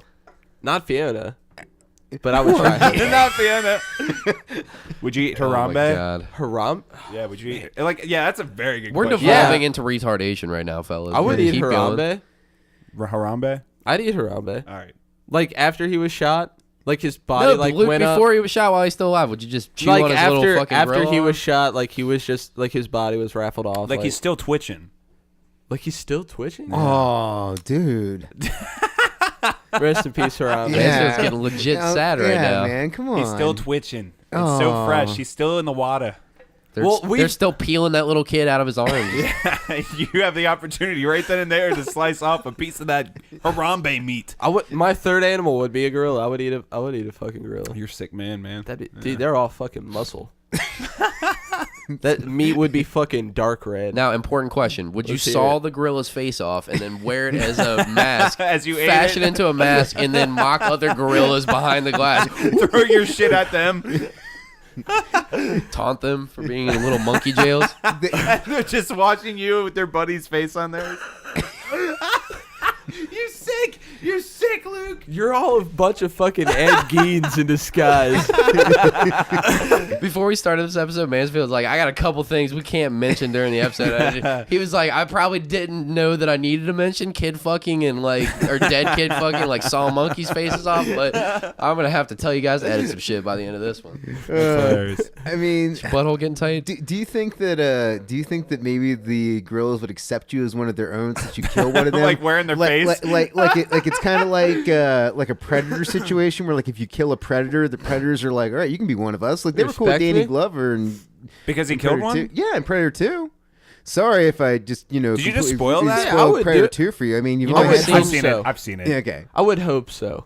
But I feel like it would only work if they witnessed me fucking putting it down. I Not bet Luke, what you- $10 they'd rip your arms off. What you got to do is you got to saw off their arms too, the monkey's arms that you killed, the gorilla's arms. You have and to then, wear it like a cloak. Yeah. Yeah, Yeah. no, Hulk like hands. Hulk Hulk hands. hands. Hulk Exactly, exactly. Harambe Hulk- hands. Harambe hands. You know No, what I'm you saying? you taxidermy out the middle of the palm as like a strap to hold on to, so you can still slap like the gorilla Dude, fingers you'd look around. so badass. You could carve out the inside of its chest cavity, and you could sit inside the rib cage. Am I about to be Yeah. like some Like a man-aped cyborg, but- superhero? Dude, yeah, Yeah. you're like a gorilla mech. Someone fucking doodle that up. We'll make it a T-shirt. Oh, that would be There a you great go. T-shirt.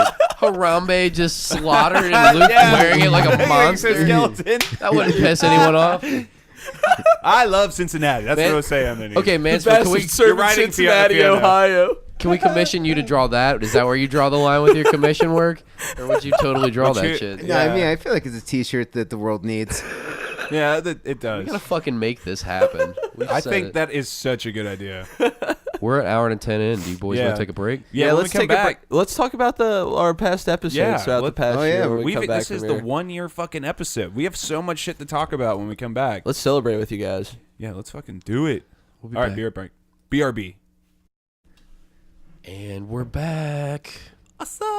All right, we're gonna go through all the different episodes of the Bastard Sermon. Maybe not all of them, but we're gonna just. We're just gonna go be a little nostalgia. We've done Nostalgia. 52 so far, and I've got our website in front of us. If you guys ever want to find our whole catalog for free, go to bastardsermon.libsyn, LIBSYN.com, and then you can find our whole catalog or on any type of app or anything like that. I don't know how you guys listen to this, but if you're Just doing any way it, you everywhere. find it, yeah, you can find Everywhere. Libsyn, Stitcher. if you're just fucking finding us on that everything. fucking Yeah. link that we share on Facebook, fucking get an app for Yeah. podcasts and listen to more of them. On But we're gonna Spotify. it. Yeah. we're gonna go through all 52 episodes plus the bonus episode, and then fucking and talk about it. Yeah. We'll reminisce about our year in podcast. So let's start now. Mansfield luckily has listened to pretty much all of these, thank goodness. So he can be a part of this. So the first episode we talked, it was called the Tide Pod Epidemic. So I guess it was right around the time where people were eating Tide Pods. You guys all right over there? Yeah, man. Yeah, it's all right. Yeah, man. Okay, Let's cool. not Don't worry draw about attention to it, Pat. officer. Sorry. But I don't. What did we fucking talk about it in our first episode. We talked about how shitty the movie Bright is. That movie is garbage. I've still yet to see it. It's fucking awful. You don't want to waste your time on it. Don't waste your time on it. It's a good movie. It's an entertaining way to spend a Saturday night. It's awful. I mean, it's bad. If your diet only consists of chicken tenders and you're not used to anything different in your life ever because you just stick to chicken tenders, honey mustard, chicken tenders, honey mustard, chicken tenders, honey mustard. If that's your whole life and you're not comfortable with different things that are being thrown at you every once in a while and you don't like that uncomfortability good thing that's far from me. Different things, then you probably won't like it. New listeners of the podcast, this was a very serious topic for a very long time. That was just... Is it 6 episodes or something? Yeah, you we guys really talked about Bright a lot. It was 16 episodes. For the first 16 episodes, the Bright thing had just happened. I hated this so much. That's why I have not seen it to this day. Yeah, I wouldn't do it either. Oh, really? Did you hate that? We hated the argument or the movie? No, just how much of the podcast it was. It was just I heard that so many talking times. about Bright, and I'm like, I'm not going to see the movie out of protest because I don't want to pick a side here. I just don't want to deal with it. Please, and I'm watch opting it. out. I'm Please opting out of watch your it. Bright bullshit. Don't So that was watch it. It is a waste of time. It was a waste of time. Did we do Amanda Man on this first episode also? Did we? I think we were doing when did we stop? We stopped doing that a while ago. Yep. That's crazy. We did. Probably. Yeah. When did the butter come up? I don't know. Was I butter do not know. Butter episode 1? came up shortly after the baby carrots. Oh yeah, the baby. There was an carrots. evolution of Patrick's shticks over the episodes. Well, because the butter was a part of the Man to Man. So for listeners just coming Same on with this the baby episode, carrots. we had a segment on the show called Man to Man where we would it was just Would You Rather. Basically, we just listened to a lot of Your Mom's House and we stole one of their bits that they did. And we would do Would You Rathers. Would you rather do this or would you rather do that? And then we would just riff on the idea. It was more about us clowning on Patrick for his terrible would you rather ideas, more so in the beginning than fucking actually getting to the what would you actually do. We were just Patrick would always be like, would you rather get the best blowjob you've ever gotten into your life? She's sucking your balls and your dick all at once. Somehow she's got 4 tongues. Your eyes are rolling backwards in your head like a bingo ball hopper. Or would you rather get an iron railroad spike shoved up your ass?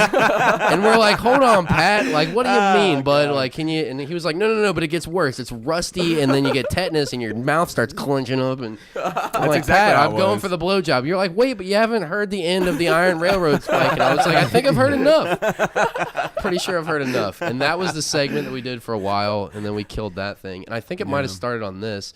Please stop downloading the first episode of the podcast. In my Bro, opinion, it's such a different it show might be now. the beginning of it might be the genesis of the Bastard Sermon, even though it really isn't. There was a bunch of other shitball episodes way before it, but this was just the first kind of not shitball episode that we decided to release. And it's also the only official episode that we recorded at my house back when we used to do the podcast at my house, because we were in my basement and shit. And I remember setting mic stands up in the couch area of my basement recording this.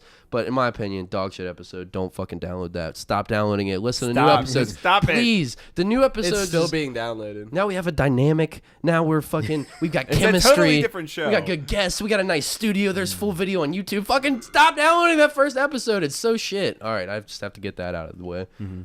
The second episode here, I thought that was kind of a crazy I don't episode. know why the description's not showing. Oh, well. But basically we had this guy, Joe Tipton, on, and he told us some fucking crazy war story that I'll never forget, where he was shooting. I don't know if it was him or no, he was in the Humvee, and there was someone shooting a 50 caliber machine gun over on the roof. And as he was shooting, there was some 12-year-old kid with an AK shooting at him. No, what it I'm was. totally butchering this story. What it was, he was on a Humvee that had one of these 50 cals on it, and any type of bazooka or certain types of gun were considered an immediate escalation of violence or of the conflict or something along those lines, and it meant you had to kill whoever had that because they could fuck shit up. Yeah, kill a fuckload, yeah. Kill a fuckload of people, and the amount of money that it's gonna the damage that it's gonna do to vehicles and tanks and who knows what else. So as soon as you see these weapons, you have to cut these fucking people down. And this 16-year-old kid comes out with a fucking RPG, and then he just had to saw this kid in half with 50 caliber bullets, and saw the kid fall in half and blood splatter everywhere. Intense stories on that episode. He was talking about also he was used to climb telephone lines for a living. Yeah, he would do all kinds of crazy shit. I met one of those guys this summer. I couldn't do that job. Yeah, I remember that episode. Him talking about the telephone lines. No way. Fuck that shit. That job sounds horrifying. insane. Dude, horrifying. no way. That whole thing where they're like, oh yeah, I mean you're gonna fall, but you just gotta trust your gear. And I'm like, no. You're secured, but you're still dangling like hundreds of feet in the air. And then you have the biggest fucking adrenaline rush ever, though, when that fucking rope like jerks and you're safe, and your heart's just. He said that it happened to him. That was part of his story. Yeah. He fell, and he said 3 seconds felt like an eternity, and his whole asshole just sealed. Oh, like I can't even fucking imagine it. Like I wouldn't. Like, my hands are getting you're wet doomed. just thinking about climbing that pole, let alone falling off of that fucking thing. Damn. So I used to work downtown in Crew Tower, which is the like tallest tower in Cincinnati. Yeah. And the first time the guys that washed the windows came down, I was like, what the hell is this? Like I couldn't imagine doing that job where you just basically you're rappelling down the side of a building and you have like a little board underneath your ass and then you're just washing windows. It's got to be crazy good adrenaline. Well, what about those thing, buildings You do that not like look down. the world's tallest buildings and shit? The people are gonna do that. Yeah. The Burj Khalifa. Above the like above the clouds and everything. Buildings are ants. I think you the know? Burj Khalifa in Dubai is like 1.5 miles in the sky. Yeah, imagine cleaning those fucking windows. You have to like wear like special gear You to fucking- breathe you get a oxygen free properly or room. something. They don't have robots for this yet. Like, Yeah, no, well, I'm sure they should. Yeah. I mean, I feel like that would be a total something that they should have out there by now. so while I was They still should have robots. when I was Yeah. still down there at Crew Tower, so Robots. I was, you know how what are the things called where it's like there's dudes on the side of the building and there's like a metal scaffolding, like I forgot what they're called. where it's, Girders?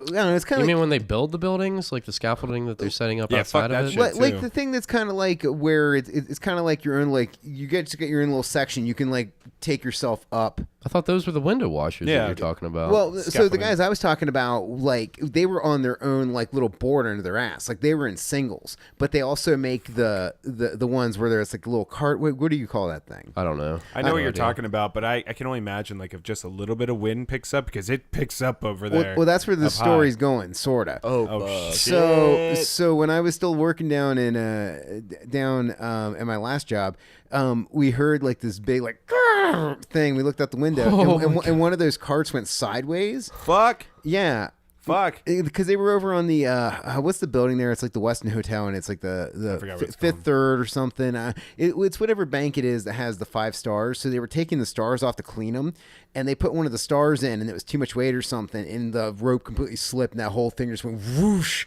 and like both guys like got jacked up by their harness, and I'd quit. got pulled over with it. So then that thing was vertical. So, because it was completely off the one rope and it was just being supported by the rope on the one side. Oh no! And then those guys were close enough to like a roof where like they had to swing over and jump on the roof. Yeah, And I'd so, quit. so then there's not like then all the fire department came out and like they didn't have a truck that was tall enough with a ladder to get to any of this. No. Like so then they had to like go up there with a bunch of dudes and just like Take out a hoist window. those things. No, yeah, and Dude, get- my butthole is sealing up like the opening of Goldeneye right you now. I'm just like, imagine? oh my god, like my muscles are getting tight and shit. This is like one of my worst fears. Is Could you imagine having to be the guy that has to deal with that situation, though? but the guy Yeah. that's trying to save these men's lives? Like, yeah, like there's a Fuck star you, it's way hanging off worse the to- building by a rope. What do we do? You're like, ropes. fuck you. You'd rather be the one on the ground trying to figure out how to figure out everything. Like I would not be the one stuck in the. You're like, You don't wanna can be the you guy imagine, operating, you Can you want the imagine idea the of the guy? pressure of the guy that has to save him? And I'm like, not the butthole ceiling pressure of the guys hanging from the roof. I don't want to fuck this up. I'd rather be in that NASA office hearing the call, Houston, we have a problem, than the motherfuckers in a spaceship being like, we're running out of air. And Luke's like, can you imagine how sweaty NASA's palms must have been safely planted on the ground? Fuck you, Luke. I'd much rather be on the ground worrying about their life. Like, at least it's not my life at the end of the day and shit. Wow. Fuck do you mean? I did not mean it to translate Yes, you that did, way. you fucking liar. No, I didn't. So how does this end? Did they die? Please tell me they lived. Oh god, my butthole is sealed tight. No. Yeah, they they all got him off died. the roof. The fire department like lifted up the cart thing. Everything was fine. So yeah, it worked out okay. It was just one of those moments where it's like, am I gonna watch somebody die? Like Like you were staring at it the whole. Like, you I couldn't mean, help I was yourself. filming it with my phone the whole time, but I didn't want. I had to. I mean, I Yeah. had to film it with my phone. I was down there for the mass shooting thing at the. What, across the- really? Yeah, that have you was been on weird. Have you been on the podcast since that happened? I don't think so. Talk about that shit. Forget this going through the stories thing. Like, let's fucking talk about this story. Oh, okay. Or going So, through the episodes thing. I meant. Let's talk about this story. Okay, so yeah, so I was down there. What was it, the Fifth Third Bank? Was that what it is? Yeah. Across the way. So I was in Crew Tower. I worked on the 5th floor. My windows overlooked Fountain Square, and so I was seeing. I could see her at Fifth Third. So I'm sitting there. Everything's cool. Just having morning coffee, and I hear like a couple pops, and I'm like, What's that?" And then I didn't think anything of it, and then we started hearing sirens, and that was normal, like because sirens go through downtown, like they just it's just normal that just part of being ambulances will just cut away. Someone's getting Narcan. All right, Yeah. well, on with my Jesus paperwork. Christ. So, but then there's a lot of them, and it was like, oh man, like what's going on? So we looked out the window and we saw all these cops outside, and then we saw these two dudes. Like there was a guy who was in a suit, and there was a dude who was one of the guys that cleans the Fountain Square. He just wearing like an orange windbreaker or something, and they just like were just both sprinting. And that was like one of those things where like my just brain couldn't process. It was just like one of these things where what's it's like happening right yeah, now? it's like why are like if one of these guys is sprinting, weird, but why are both these dudes just like booking it like something's going on? And then I started hearing more pops. And then it was like, oh shit, and it was the guy shooting people inside of Fifth Third, and then the cops showing up, and then the cops shooting him. I don't even really know that story. What unfolded down Didn't there? like, a couple of people die? So he went. What was wrong? He was a disgruntled employee or something? No, Like, so he was this dude who just like was just he was one of those guys where like if sanitarium still existed, like he needed to live in one. Mm-hmm. Like he was just one of those people that was just mentally disturbed, and like he if somebody would have got to him and could have like been like, hey buddy, like you need to take a time out and just chill over here for a little bit, and we just got to figure out what's going on with you. Like it would have been better when it happened. He thought that that different broadcast companies were listening to him through his TV, and then he tried to sue them, and of course didn't win because the judge was like, yeah, like people throwing this shit right out of court. Yeah, aren't listening to you for your conversations. So this dude lived like 25 miles away or something. He lived in some outer area of Cincinnati, and just like put on a suit, got a suitcase, came downtown, and just went on the Fifth Third loading dock because it's right there on Fountain Square, and just like went in and just had a handgun and started shooting people. How many people did he end up killing? Can we look it up? Yeah, I mean, yeah, you can look it up. Because I'm pretty sure like 3 people died or something. I think it was 3 or 4. Has there been like a mass shooting at all lately? I feel like I haven't heard of that, or maybe it's so mass common shootings now. happen every single day. All you have to do is go on Google and type it in. What mass shooting happened today? It's like every single day. Every single day. Well, like I mean, in the entire world. I'm just thinking, what the fuck? It says on Tuesday, Cincinnatians may learn more about his shooter and the men that he killed in the lobby of a Fifth Third Center on Fountain Square in downtown. More information about the shooter has come out after the Inquirer discovered that the family had asked a court to have him committed to a mental health facility. Basically, what Mansfield was just telling us. Dr. Lakshmi Samarko, whatever.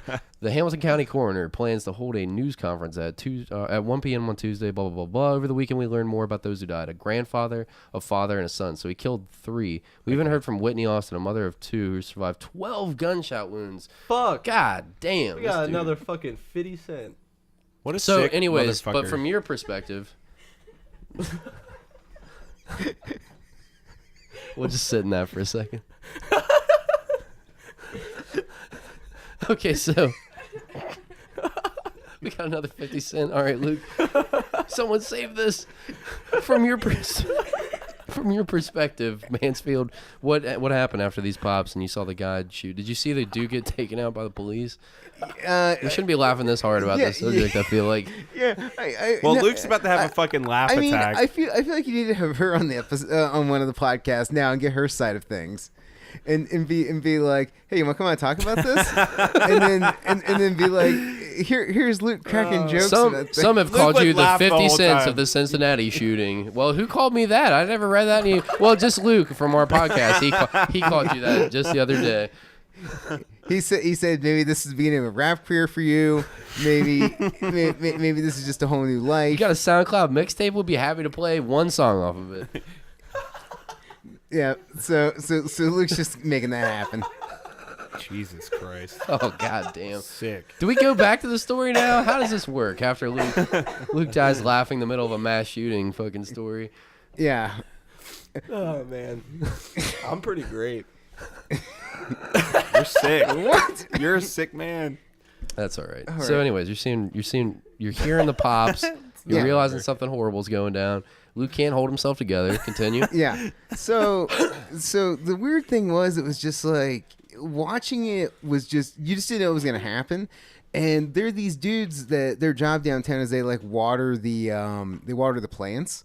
And there was a guy who was out watering the plants, and he was just squatted down behind one of the planters, and I could see him, and it's just like he didn't know what was going on, and it's like, I feel so bad for this dude. Like, what if this guy gets shot? Like, maybe this mass shooter guy that comes out the door and just shoots this guy. Like, am I going to watch this guy get shot right in front of me? I don't know. And that dude looked scared as hell, and I just felt so bad for him. It's just like, dude, like, it sucks. You got caught outside at the wrong time, and that's awful, and this shouldn't be part of your job. You shouldn't be dealing with this. Like, our security locked down the entire first floor, like, and they keyed off all the elevators, so, like, none of the elevators were moving the entire time. So even That's awesome. Yeah, so even if the dude got in our building, our stairwells were completely sealed, where there was no latch to open a door on the first floor. Like, you could only come out those doors because they're emergency doors. You got to be able to open them, but you don't have to be able to enter a door on the first floor. Right. And so they had that all sealed off automatically, and then they just like keyed off the elevators, and then none of them were moving. So if the guy got into the worst he could have done to our building was just get on the first floor and then run through. Like, fuck shit up. And Yeah. But he couldn't have got up in any of the offices or shoot like, a try to potted hide. plant. Yeah. So yeah. So you felt safe the entire time, but it was just horrifying to watch this shit unfold in the city. I mean, it was Close to home, man. Yeah, man. Like I there was this dude named Johnny who works down there at the hotel, and I'd see Johnny every morning, and we would like high five, and he'd be like, "Yo, what's up?" And I'm like, "Yo, man, what are you doing? What's going on?" We talked every morning when I walked by, like, and it's just like Johnny was outside. Maybe Johnny gets shot. I don't know. Like, I don't want, like, that's my friend. Like, I don't want Johnny to get shot. That dude's an awesome dude.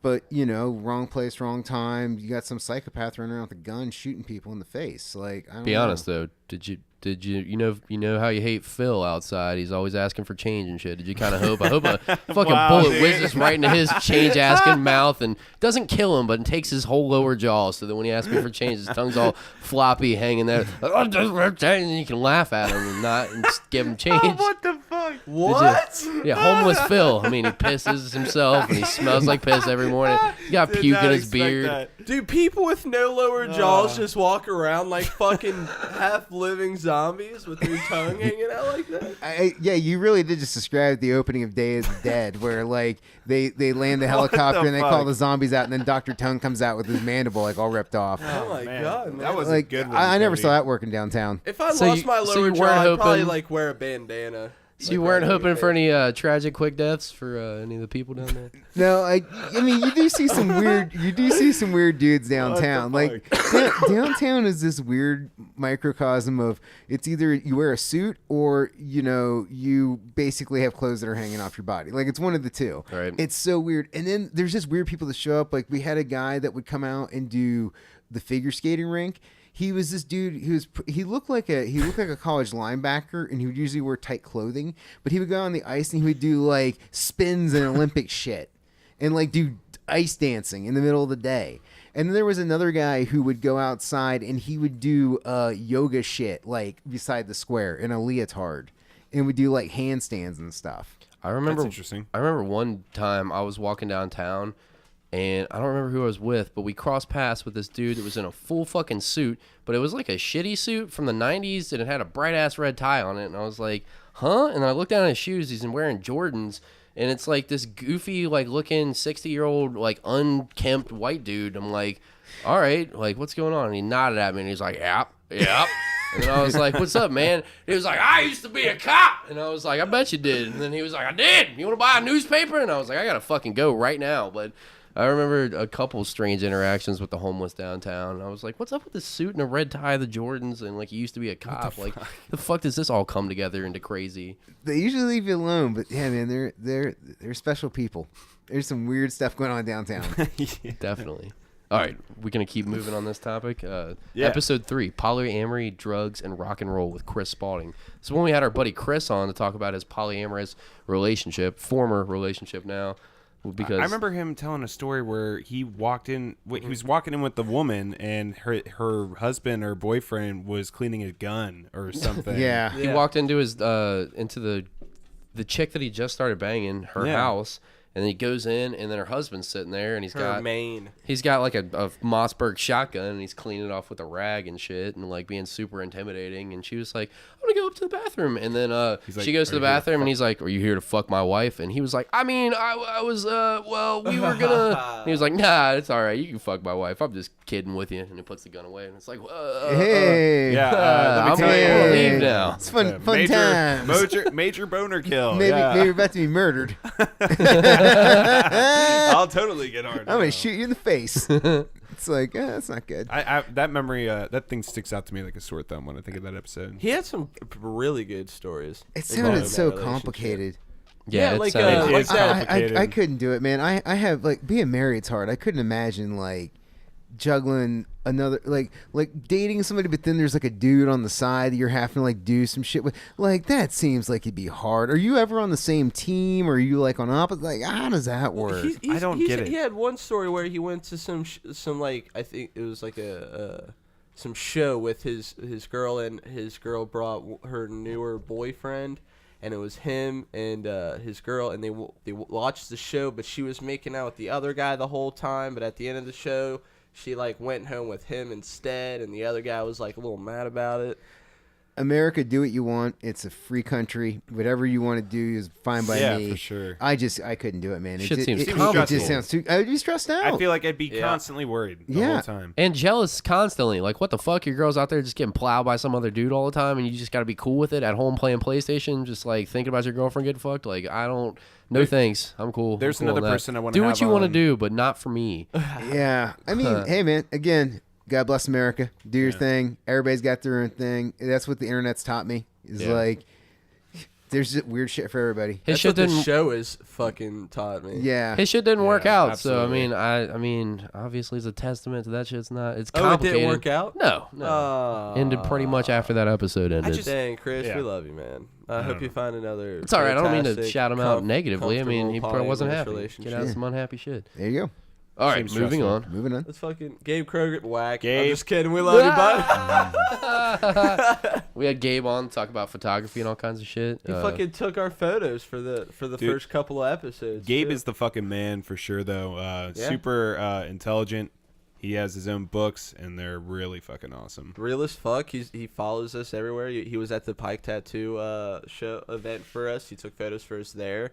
He took our first promotional photos for the show. He's been on the show twice now. This Yeah, is he's just the fantastic. first occurrence. We'll be of getting you Gabe. back on in 2019, Gabe. Don't you worry, man. Yeah, buddy. All right, going forward. Episode 5, Jamie Gobel's Japanese Journey. I remember listening to this when I went to Taco Bell. Like, Really? yeah, because like this was such a memorable thing that I remember where I was when I was listening to it. It was a Saturday after jiu-jitsu. I was going to Taco Bell, and I was listening to this episode about him talking about like traveling to Japan and meeting his wife and the whole thing with his mother-in-law and the weird sex stuff that she found, like she found handcuffs or something. This was an incredible episode. And he got caught shaving his nutsack Yeah. in front of his wife's Hilarious. mom and shit. And he was like, like, can you imagine being caught by your wife in another? You've met her in another country. You're not even married to her yet. She's the love of your life. You're in your fucking little, like, he's describing the rooms as little closets and shit. And you're just there, like, shaving your nuts. You're doing the bat wing, trying to make it flat like paper while you shave there, just in the middle of the room, completely spread eagle. And then your fucking lady's mom walks in and shit, and English isn't her first language, and you're like in her home and shit. You're like, what do I do? Like that moment's what struck me as the most like horrifying moment of crushing embarrassment ever. Cringe. God, And he came on super to cringe. share that shit with us. His That was a balls good story. fucking went back inside of him. There was so much cringe. Great story, great It was a episode. really good fucking story. Jamie, let's get you back on. Yeah, man. I would love Yeah, to. man. Let's Yeah, try to get bring Mendoka him back on, maybe. dude. Yeah. Maybe we can get Mendoka on. Yeah, let's do it. Yeah, Jamie was a good episode. And Jamie also, that's not the first time I've heard that. Rhett Smith, who's also going to come up on this list soon, told me that he was listening to that at work and that was like his shit. So I've heard a lot of good feedback about Jamie's Japanese journey thing. I'd love to have him back on. So if you guys aren't familiar, early episode, but one of the first ones that we could be proud Oldie, of. check it out. Could be like really happy about and shit. Episode 6, my buddy Jason Key Love that dude. had him on a couple months before he ended up going to jail for some shit. I want to get him back on when he comes back out of jail to tell his story about getting fucked over by the system. We talk about Patrick being a huge huge member of the Low Gang. I don't remember this at all, but I'm sure I was like talking mad shit. You were talking about how you just fucking love Logan Paul. I did not say Jake any Paul. of that. Yeah, man. Definitely. Jason did was not. on house arrest for this episode, so we actually had to record this episode down the street in Camp Washington at his apartment or whatever. That was one of the first away episodes. That's a good one, though. That's street cred right there. Yeah, we recorded this over at his house while he's got an ankle bracelet on and shit. It was pretty great. And then Billy Billy Boy. Blanton. This was a solid starter Billy episode Boy. because I remember Pat wanted to try out this thing to try to ease guests into what kind of ridiculousness they work. were about to get. It did work because Pat's idea before the thing that he didn't ask anybody. He was just like, I'm just gonna do this shit and see what happens. Is like I'm gonna ask him a super ridiculous off the wall fucking question and just have them run with it or either be trapped by it. And he starts with, all right, welcome to another episode of the Bachelor Sermon. I'm Cody Hucker, Patrick Seta, Luke Young, and Pat's like, so Billy, we've got you on today. Tell us about your first blowjob. And he pauses for 1 second and then tells us about his first blowjob. He just went for it. And then after that, it started like a string of like, let's start with a ridiculous fucking question because that works so well. Yeah, we were trying so many different things back then. Yeah, they were fucking everywhere. No episode description, Luke. Dude, I don't know why they're not showing up. Sure you don't, Yeah. buddy. I really don't. Typos and all. I mean, I'll be going back to it. Oh, shut up. My typo game has gotten stronger. And if by stronger you mean you're 3 for 52. That's not true. I mean, those red lines, they're the suggestions. It's more of a guideline. All right. Maybe that's how you spell it. Yeah, we'll scroll right past this episode. So episode 8 was a swap cast with a lady from Haunted Visions. We may have got too barbecued during the second half and had to get rid of that entire second half of that podcast. It was only like, But it was interesting talking about ghost shit. That was Yeah. for sure. We haven't done that, I don't think, really. But that was interesting. Anyways. all right, scrolling on. This was the first time we had young Rachel on the Young podcast. Rachel making Young the first appearance. Rachel. Young Rachel. Oh, yeah, we episode talked 9. about the health inspector. Did I tell you about that crazy fucking story? Yeah, I mean, obviously in the podcast, but where the woman chickens was are dying. shitting in the ceiling? Yeah. Oh, yeah. Oh, yeah. I hear about the people tell me about that story all the time. Yeah, that's Yeah. a memorable. That's a Bastard Sermon story. Yeah, that one was Yeah. fucked up. Basically, people were just real quick, just for as a refresher. People were getting sick at a restaurant, and no one knew why. They searched the place all over the place, couldn't figure it out. More people were getting sick. They came back and they found that there was something leaking from the ceiling and into the food. And they go up there, and it turns out this Chinese restaurant was raising chickens, and they were shitting and pissing so much that it seeped through the ceiling into the food. Fucked up. And Chocolate covered Peeps. Peeps fucking suck. I remember we talked about Peeps. Because we had that Yeah. Peep Pizza or whatever. Not, yeah, a, Peeps, not a fan of Peeps. I Peeps fucking eat hate. They're the ass, dude. lowest rung of the fucking candy scale. Is the dog gonna ruin our whole podcast, I'm Pat? trying to Sounds like mimic it. dog. It Because I'm does just sound like it. eyeballing the dog next to the surge protector, and I'm like, this dog is gonna step on that power button any second and ruin everything. Can we get that dog out of here? just like- Segway. Ah, fuck. I'm sorry, I had to address it because I'm like, this dog is gonna fuck everything up for sure in like 2 seconds.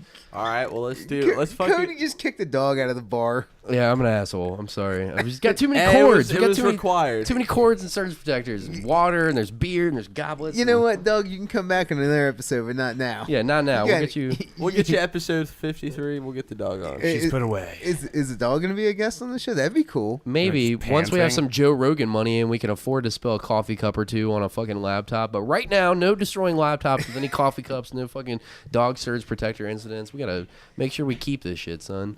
Episode 10, we had Tim Soul on. Tim Soul was a great That's a fucking. good fucking dude. That was a great episode. We talked about all kinds of wild shit on. We that talked about episode. vampires for too I was about long. to say in the very vampires. beginning. Yeah. I felt like that was one of the ones where I was like, damn, we're doing something here. Like it was like at that point, a couple of the episodes were fun, but standouts at that point to me had been like 7 with Billy Bland, Jamie's Japanese Journey, and then this one. And I felt like we actually talked about some shit. We didn't just like, oh, my dick's little and fucking like my farts smell like rotted broccoli. Like finally we were actually like delving into some topics and we started to kind of figure out what we were doing. This is 10 weeks in at this point. So what is this fucking like 2 months worth of Yeah. podcast, Yeah. 2.5 months of podcasting at that point? We were sitting at the small table by the couch. We Tim. didn't have our own like setup at that point. Yeah, we used to be over there. Well, keep the people in the camera can't see, but this is a long room, and there's a whole like entertainment area where we had fucking a bunch of mic stands and stuff like that. We were also still releasing episodes 2 weeks in advance. That's right, because Yeah, we were way ahead of schedule. Yeah. we record now on Tuesdays and we release on Sundays, so I have 5 days to get my shit together and not be too drunk and fucking doing other things to have a podcast and a Photoshop ready to give to Luke and shit. And I used to have 2 weeks to fuck around and whatever and like figure out when we were gonna release this. And then it was right after this episode that had changed. Do we address that on the Bastard Sermon today? That episode 11 that never happened?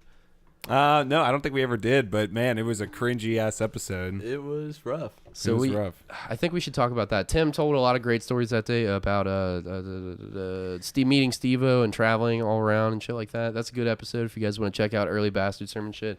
But what happened after this is what changed up our release schedule. I believe. So there's a missing. Oh wait, no. Yeah, there's a missing episode. It goes 11 to 13. There's no 12. No. It definitely we released. No, so what I'm saying, the missing episode 11. There was an episode 11 before episode 11 with Sean and Carmen. That never ended up getting released, and it pushed our release schedule to, at this point, a week. So we had a friend come on that Pat didn't really know. I didn't really know him, and I won't say his name, but we didn't really know him that well, and he came on. And Let's go balls deep. That was such a surprise. We don't have to say his name. Never talked about so it. like that night, right? Like we come over, we go, all right, so who's this guy? I don't know. Never met him. What do you mean? We're having him on the show. I mean, I've talked to him. He was at a show once. He seemed like a nice guy. I was like, let's fuck it. He was a guy at a show once. Let me tell you how the day started for me when I got to the podcast. I get out the car, about to do the podcast, and I walk up, and Pat's talking with the guest. I walked up to you already in this interaction. It got real awkward. Don't say his name. Let's try not to say his name. All right, we can do this whole thing without shitting on him publicly. But anyways, I walk up, I open the gate to Patrick's, and Patrick's sitting there talking, and I'm like, hey, what's up, man? And Pat, like, taps me on the shoulder before the dude even fucking, like, says anything to me, and he's like, hey, this is so-and-so, don't bring up his sex life. And I was like, what kind of fucking awkward introduction to like, our guest is that? No. I was like, what's happening right now? And he was like, hey, I'm so-and-so, and we shake hands and stuff. And you were like, yeah, he's really concerned that we're gonna ask him about sex stuff, and he's got his wife with him, and his wife would be real mad if we talked about any of this stuff. And I'm like, what the fuck is happening? Like, why does he think we're gonna talk to him immediately about sex stuff? I mean, it might happen, but usually we'll fucking say the weird shit. Like, you don't have to say. Our guests don't ever have to say anything. Yeah. We'll say the weird shit. It was the We're one. the weirdos. He said the one episode he had listened to was with Billy's, and it was a because blowjob question. Yeah, and that's what I triggered it. That was the Because Patrick came hard out of the gate. Yeah. and he was afraid Pat was Big gonna do guns that blazing. too. Yep. So like it was even weirder because like his wife was in his car, and I was like, is she gonna come in and hang out? And he was like, no, she's just gonna sit outside the whole time in the car. And I'm like, for We 2 were all hours? like, we were all like, no, she's not. She's coming in. Can you leave her out in the car like a? You can't do that to a dog. Yeah, you can't just crack the window. What I mean, Well, Is that how you treat your wife, Luke? yeah. Wow. I feel Dog wife. I feel so bad for that dog wife. Has to Ben's in safe watch hands. Luke trip balls and eat steak all day long while he's floating through the Carpathian Mountains in his brain. I'm sorry. Do you ever take the dog wife out to like the park or anything for dates, like just to keep it fresh? Because I mean, part of a long-term relationship, you got to keep the romance alive. We go on a lot of hikes. Yeah. A lot of hiking. Yeah, man. Especially on A his lot of birthday, doggy man. daddy dates. Yeah, dude. daddy dates, triple Okay. D. I'm all about him. All right. Back to the story. Anyways, Getting off. I was trying to tell a story recently, and I was totally brain farting. I guess. I remember big Yeah. chunks of it. So Yeah, tell me. So this girl's out in the fucking car, and he's like telling us that he's gonna leave her in the car, and we're like, no, you're not. She's coming Bring her in. Yeah. And then he's like, no, I'm gonna leave her in the car. I'm like, no, you're gonna bring her in. Like, what are you fucking talking about? And then he was like, okay, I'll go get her. And then he goes and gets her, walks her back in. We're still outside at this point. We haven't even walked in. And he's like, this is my wife, so and so. Is there any way she could sit in a different room while we podcast? And we're like, no, dude. We It was don't know. weird. Pat's like, I barely know you. I'm not gonna let your wife, who I definitely don't know, just roam around my house. And also, it's your wife, dude. Like, you married somebody that you're afraid of what you're gonna say on a podcast in front. Yeah. Like, what are you talking about? Yeah. The fuck do you mean? You can't just be who you are in front of this person? Okay, I'm that's so glad we're finally talking about this. yeah. I don't care. I'm gonna go balls it's cool. I mean, it's been so long. It was rough. deep. You might still listen. Can we but get to the fucking? care. I'm the sorry, meat, dude. The meat. It I'm was not sorry. bad. This was an It awkward was experience, awful. and we're gonna talk about it. Is there some more meat than this? Yeah, there's some Yeah, meat dude, to this it. goes Dude, deep as fuck. Like it makes it your was the skin crawl. Dear was God. bad.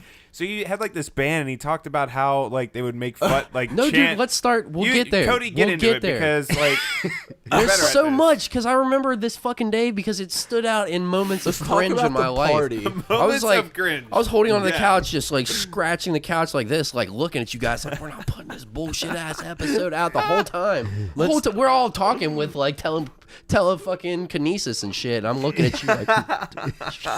It was rough, dude.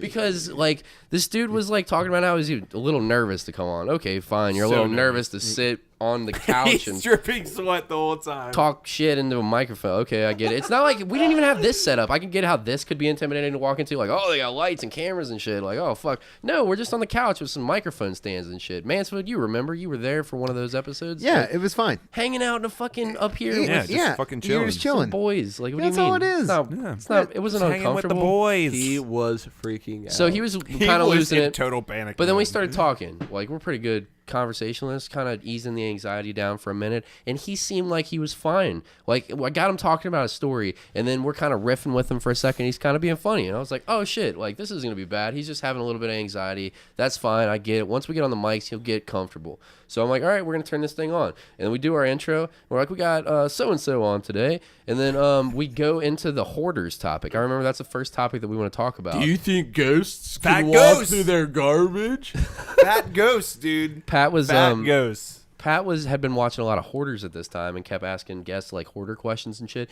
And the dude was like, I actually have a hoarder that I know personally. We're like, okay, cool. You've got something to talk about. yeah. Like, let's hear this story. And he's like, my grandma's a hoarder. And we were like, okay, cool. And I mean, she's got piles of newspaper and cat shit all over the house. Like, we're riffing. He was like, oh, no. It's like she has like boxes and she's got, and you could see him have a panic attack. Whoa, like, that he was got like, he weird. was trying to fucking like cough out a hot brick out of his mouth. One of and the funniest I'm looking at him things and I'm I've staring ever at him like this. And I'm like, this man's having a panic attack in front of me. And telling he's this- flops sweating, just telling us a story about his grandma being a hoarder and he can't get it out. And he's like breathing heavy and shit into the mic. And I'm like, oh no, like this is going to be bad. I might have to turn this motherfucker off right now.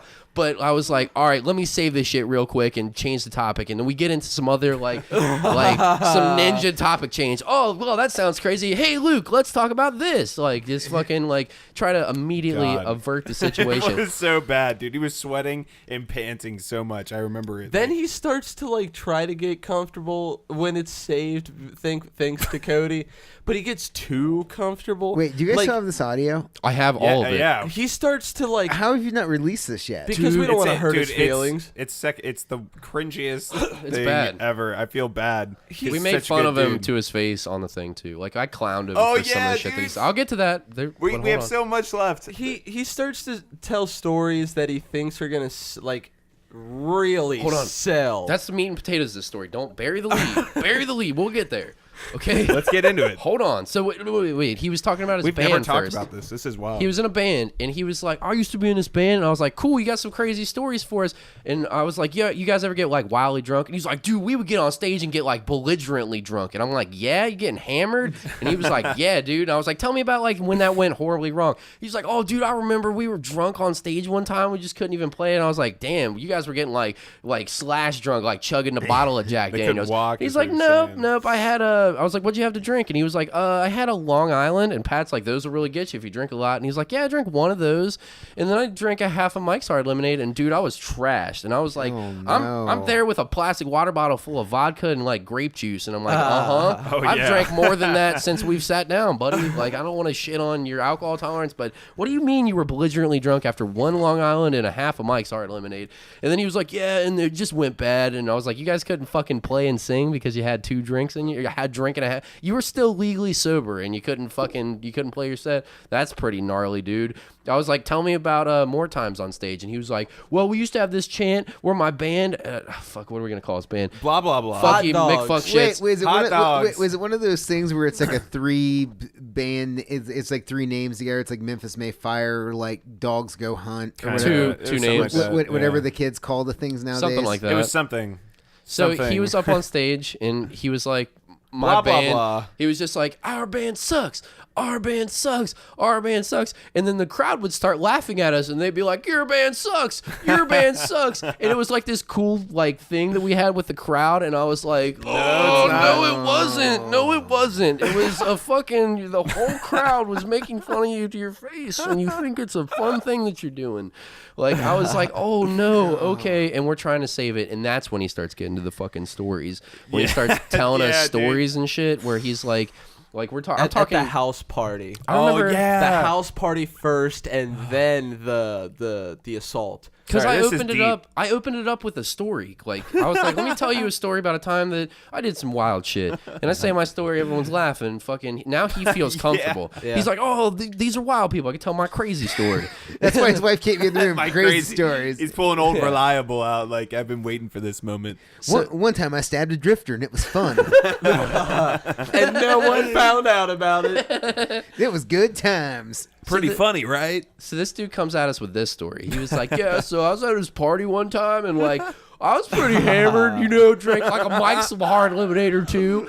And like I'm sitting, this is not what he sounds like. I'm just a fucking piece of shit. But he was like, I'm in there. It's funnier if he sounds like this. I'm in there and I see my friend walking to the back.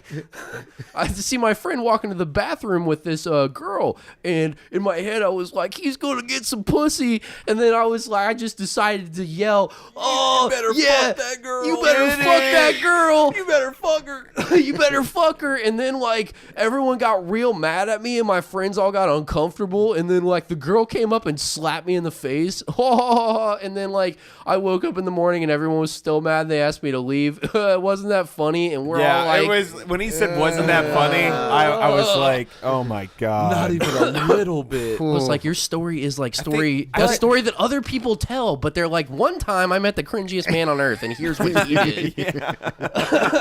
That's not even the worst, I feel. That's terrible. Well, like it got even like weirder. It's not so the worst. It's not the worst. It got It got worse. It got worse. One more story. It got worse. So he was like, yeah, we kept going. No, there's 2 more actually. So, I want to There's talk a about the murder part one, and there's a murder part, and then there's the assault. when he left.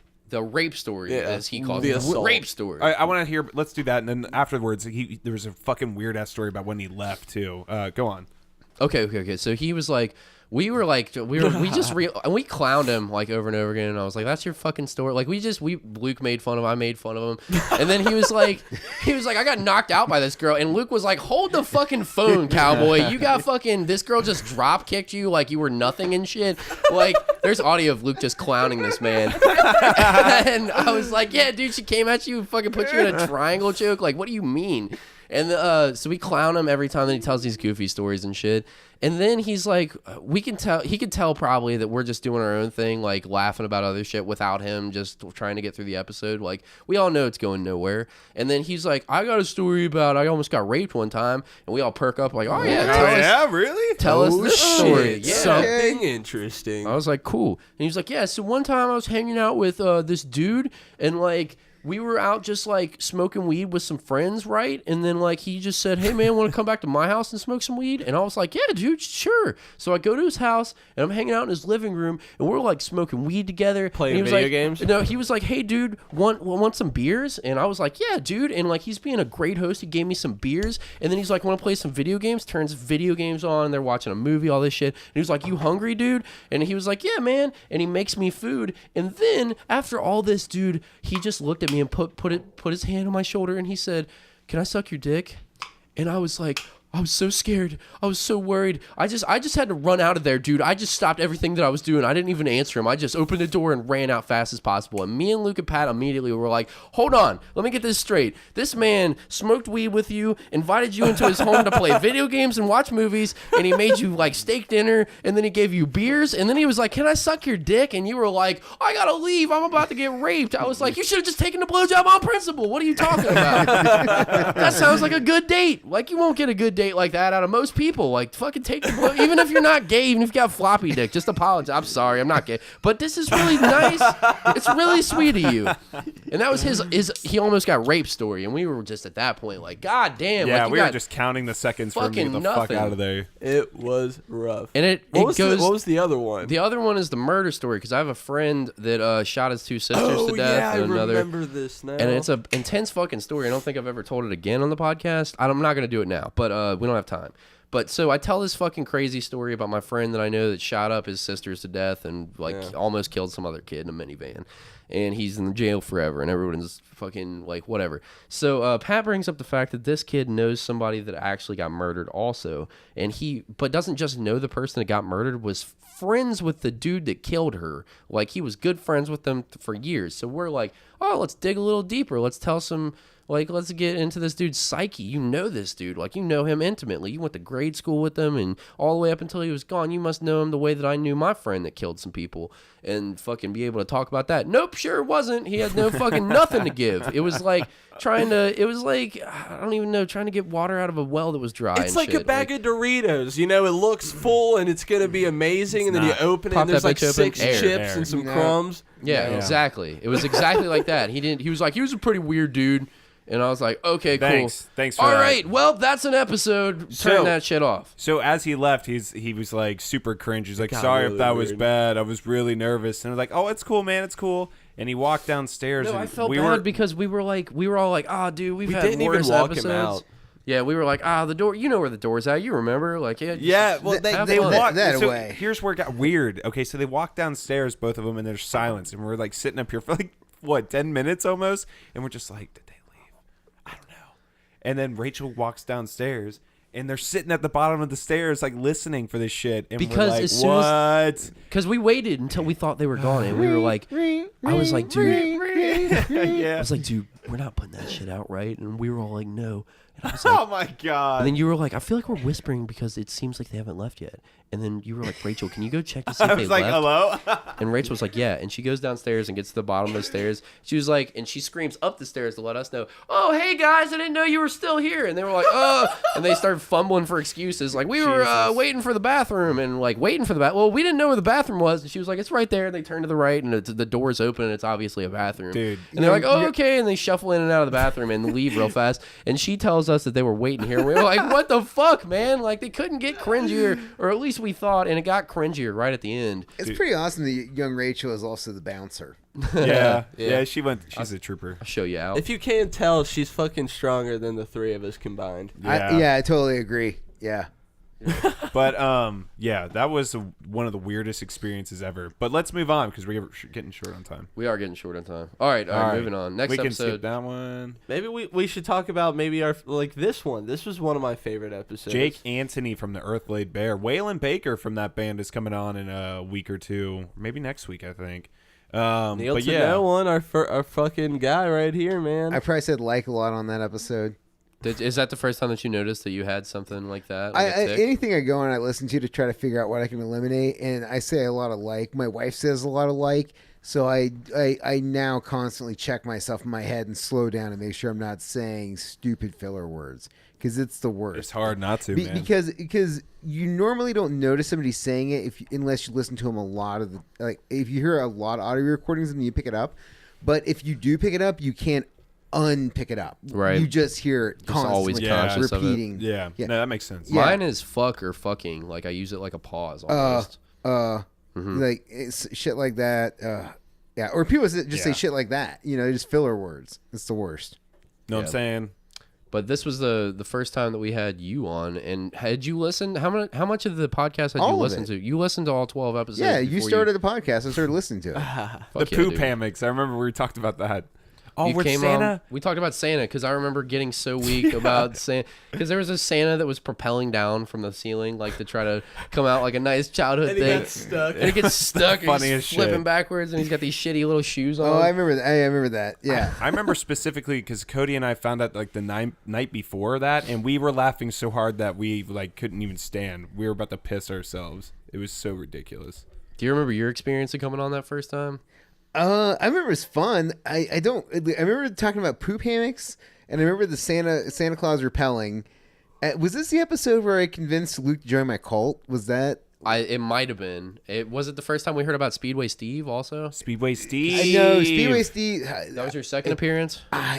I had heard about Speedway Steve from listening to the podcast before I came out and talked about Speedway Steve. Steve is a fucking real He's a homie street G. legend. We found out that Luke was the most Street gullible legend. person Yeah. in I America. honestly, Yeah. like I swear to God, I really hope I meet him whenever I stop at a Tell that Speedway. story so real too. quick for our new Yeah, listeners. yeah, Speedway Steve. Yeah, Speedway Steve. Okay, I went to a Speedway on Coleraine one night to get some donuts and some gas, and I pull up to the gas meter, and Speedway Steve pulls up and he starts talking to me. He just asks me how my day is, and then he pulls out the brush, that has the cleaning fluid, and he starts just cleaning my windshield for me, and he starts asking me how my day is, what's going on, how I'm doing, and he's just cleaning my windows while I fill my tank. I'm just talking to him about how my day is.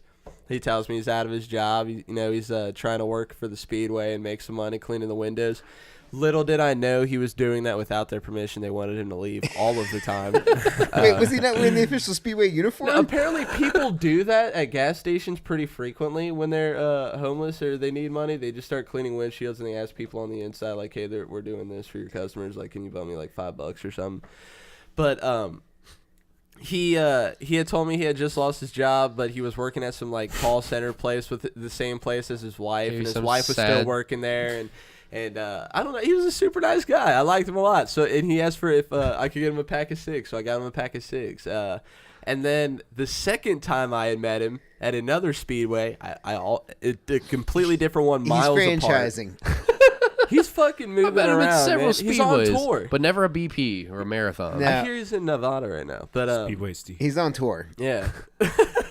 But the second time he fucking got me good. He really fucking worked me. Yeah, I don't know. He's a fucking nice guy.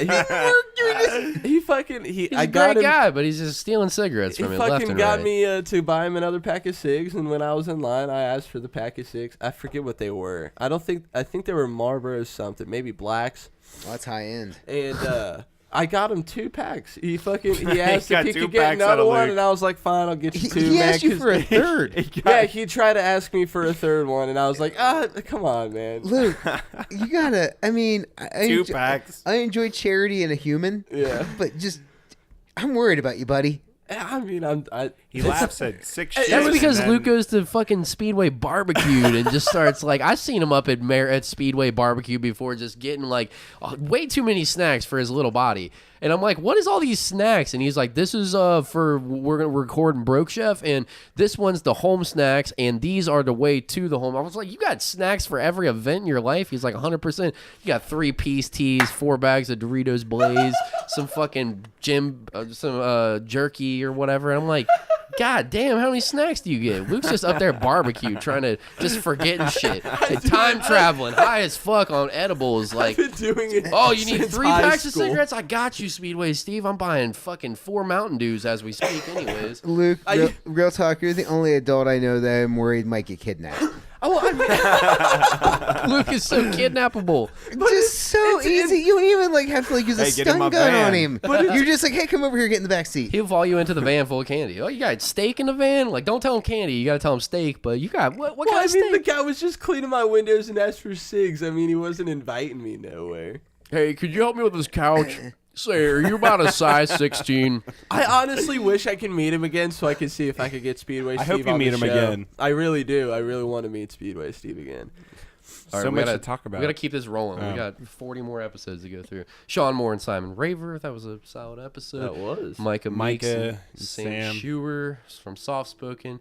Andrew and Dustin. Nothing standing out so far. Edward Pittsburgh. Oh, yeah, that's a This good one one to is talk going to about. stand out for me just because I remember. Are we going to talk about the end? We've never revealed what happened at the end of that episode. We can talk about it. Okay, so we had Gabe Crow. This is the second time that we had The Gabe photographer on. is back on. Photographer's back on. Love it. And we had our dude Cody Hale come on from Bohemian. and he talked about all kinds of crazy stories, and he just goes for it the entire episode. Like, he didn't give a fuck. Like, he figured out the vibe of the show, and he was going for it. But Gabe was uncomfortable probably the whole time, because we're talking about fucking porn and jerking off. Yeah, we were and talking about some nasty shit. all kinds of grossness, and Gabe's like, I want to talk about photography and video games. Guys, what are you doing to me right now? Was this the one where you were talking about like how many like tabs of Pornhub you had open, and it was like Might have been Maybe. 10 or 12 or something, and 10 or 12. Those are Wookiee numbers, Mansfield. Don't Yeah, insult like me. 30, 40 is what we're talking. Don't insult me. 16-year-old me was an Don't animal. insult me. it was an incredibly high number. I'm a little worried. You know, the point where you open so many tabs that eventually you get that little arrow that you click the arrow so you can see 14 more tabs. That level of porn watching. That's fucked. So we're talking about this, and we're going deep, and Cody reveals that he likes shit in his butt. Like, not poop in his butt, fingers and things in his butt. Yeah. And Likes he's ass telling play. us all kinds of ass play stories, and at the end of the podcast tried to lie and say, like, I was just kidding about all that. We were like, no, you fucking weren't, liar. Yeah, he totally did. You're 100% real about He all wants to come that. back on. We should have him back on. He was like, I was just Absolutely. making that up for the story. I was like, Absolutely. Yeah, don't you lie. need to have him back on and find out what the truth Yeah, is. so about the ass play.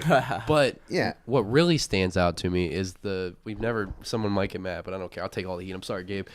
So at the end of the episode, we kept talking about beating off and shits and farts and balls, just like fucking school children for fucking 2 hours or however long we're doing it. We get to the end, and Cody looks at Gabe after Gabe, and we were like, Gabe, you're getting real uncomfortable with these topics. And Cody was like, Gabe, do you feel like you ever take things that like are private and personal to you, and like instead of sharing those things or being open and honest about those things, you kind of put them in a little box and tuck that little box away and never let it out? He was like, actually, that's a great way to put that. And he was like, yeah, you know who else did that? And Gabe was like, who? He was like, Ted Bundy. And Gabe did not like that fucking joke even a little bit, and he fucking shut it down after that. He was definitely not happy, but We turned it off, and he barely said goodbye. He was like, all right, well, gotta go, fellas. And then He did end up bolted. like apologizing for it, because I guess he was just going through like a really rough time. But Gabe's a solid motherfucker. I love you, love Gabe. that dude to death. I just- just Yeah, for love sure. to have him back on. I just remember that about this It's just a episode. tough time for him. But yeah, it was. I definitely, obviously we all remember that. I'm not saying this to shit on Gabe. Yeah, If yeah. you're listening I mean, to this, Gabe, I'm just telling the real story about Yeah, what happened. man, I just think it's a real part of the podcast. Like, it's something that we as the listeners never get to see. Like, I we had to don't- cut it out. I took it out. Like, we don't know the interaction between you guys when somebody arrives here, when somebody leaves. The majority of people that come into your guys' house, you don't know. Like, it's getting to that point now where, like, a lot of times it's the first time you meet somebody, they show up at your place now. The first time we That's met weird. Danny Babcock when he came the other Yeah. day. There's a bunch of other people. That Paul, Yeah, it can get Simon weird. dude. Anyways, we got to keep rolling. Yeah. So continuing forward, Jay Jay Armstrong. Jay Armstrong's awesome. Love to have him back He's on. great. That was was an awesome episode. Interesting, dude. That was not as funny of an episode as I thought it would be. It was like probably one of our more first serious episodes. I felt like. He has a really good story about like heroin addiction and like Yeah. overcoming that and like doing all kinds of drugs and This is shit. an So important Yeah, episode. now he's like lifting and shit, man. He's Yeah, he's getting doing in good. shape. He's doing good. doing real I'd like good. to have him back on. he even said that. He was like, I got serious. Hopefully next time I come on, like we can fucking do more comedy shit because I'm a comedian. And I was like, yeah, you have a Yeah. really compelling story. I feel like we're missing something if we don't do the compelling aspect. I thought you know? it was good though, man. It was like you got to see the clown without the makeup on. 100%. You know? Like you, and that makes somebody more real, and that makes somebody that you want to listen to and you pay attention to. So yeah, Absolutely. man. Shout out to Jay Armstrong. That was an awesome episode. Love to have you back, buddy. We need to schedule that motherfucker. Yeah, Let's I'll reach out to him. set that thing up immediately. Rachel Morrison. We have young her back. Rachel. Young Rachel. No description, so I don't No know what the fuck we description, talked about. 'cause apparently I I don't don't know, know, Luke man. doesn't I'm care. sorry why it's popping up. Why it's not popping up. It's funny. Keep going. All right, now Next one, Ethan and Carmen. That was pretty fun. Billy Blanton and Nick blah, blah, Ruholt. blah, blah. Nick was my childhood friend, and I hadn't seen him since I moved away from Fairfax when I was like 9 years old. He shows up to the fucking podcast studio, and he was like, I was like, what's up? I'm Cody. And he's like, I fucking know. And I was like, what? And then he was like, do you used to live on Simpson in Fairfax? And I was like, who would possibly ever know that about me? And then he was like, I'm looking at his face, and then I see his face without the beard, and I'm like, this is a fucking kid that this was before social media on the internet and shit. The internet's all slow and dial up when I stopped talking to him. Like, I fucking haven't seen him in years. It's That's one of those crazy. people that you only knew their Wild. first name, and I knew him for years, and he was my next door neighbor, two houses down, and he was like a good friend. I got childhood pictures with him and shit like that, and he shows up to do my podcast randomly, and Pat had invited him on, so that was fucking crazy to me. That's what stood It out was to a me. really about good that. episode. Yeah. Yeah, it was good. Next one's with Support. Long. Dude, that was a good episode. That was a really good That's episode. awesome episode. She's the best. Love you so much, so you've done so much for the show, man. Has she been on one or two? She needs to come back on. We had for her on sure. a little bit during the Pike Tattoo Company episode because that's where she works. Dude, but this one was so good. Like her working in the brewery, jumping on trains, like running around at fucking. She's had an incredible like life. like hippie festivals and shit, and finding hidden rooms. watching pretty dudes wild. get We blown got up by Allie in the fireworks. background. She's got soap tattooed on her, dude. That's Soap's best friend and whatnot. But anyways, moving forward since we don't have a lot of time. Mike Redbeard Durmeyer and Rhett Smith. All right, I'm going to be completely honest about what happened on this episode for the listeners. Blow it up. I'm going to blow it up. Mike, I Make love Redbeard you so much. uncomfortable. Redbeard, I love you so much, buddy. All right, you got way too fucking drunk for this episode. Redbeard started this episode off with a fifth of Fireball, and within 20 minutes of starting the episode, had finished that fifth of Fireball. Whoa. Redbeard Got fucked up. Putting in Intoxicated. work. Yeah, he got fucked up. He got intoxicated. Rhett was great. He talked about being in a bike gang and all this shit. Oh, I remember that. Redbeard was all right, but then he started to get drunk and surly and fucking very pirate-like and whatnot.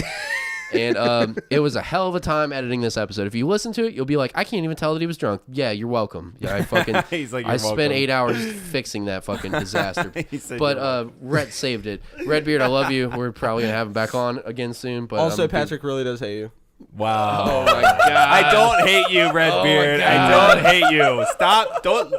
I don't know why, but no, I do not hate you. Redemption's coming, Redbeard. We'll have you back on. All right, buddy. Never, All right, moving never. forward. Alex Never. Wool, Wool. Kevin Morris. I remember this. Alex Wool is a good buddy of ours. He was in Well, getting horseshoes busted. and hand grenades. Yeah, we talked about getting busted by your folks while having sex. I remember that in like shitty call center stories. Mm-hmm. God, nuts. And his the dude Kevin Morris was fucking hilarious. That Yeah, dude he had was some great. good stories and shit. Going forward, Paul Mason and Rachel Morrison. All right, so Paul Mason was the Wing Chun instructor. Yeah. We had Oh, him yeah, I come on. remember went, that. yeah. So I went to his class the night before and went through this brutal workout routine, and like he said I did good, but it was a good fucking time. It is nuts. You It's know, like, he's grown since you visited him because he was teaching Yeah. in his basement then, but now he has an actual studio. yeah, it's his own studio now. Definitely go check it out, guys. Seriously, awesome. It's very important to learn self-defense. Absolutely.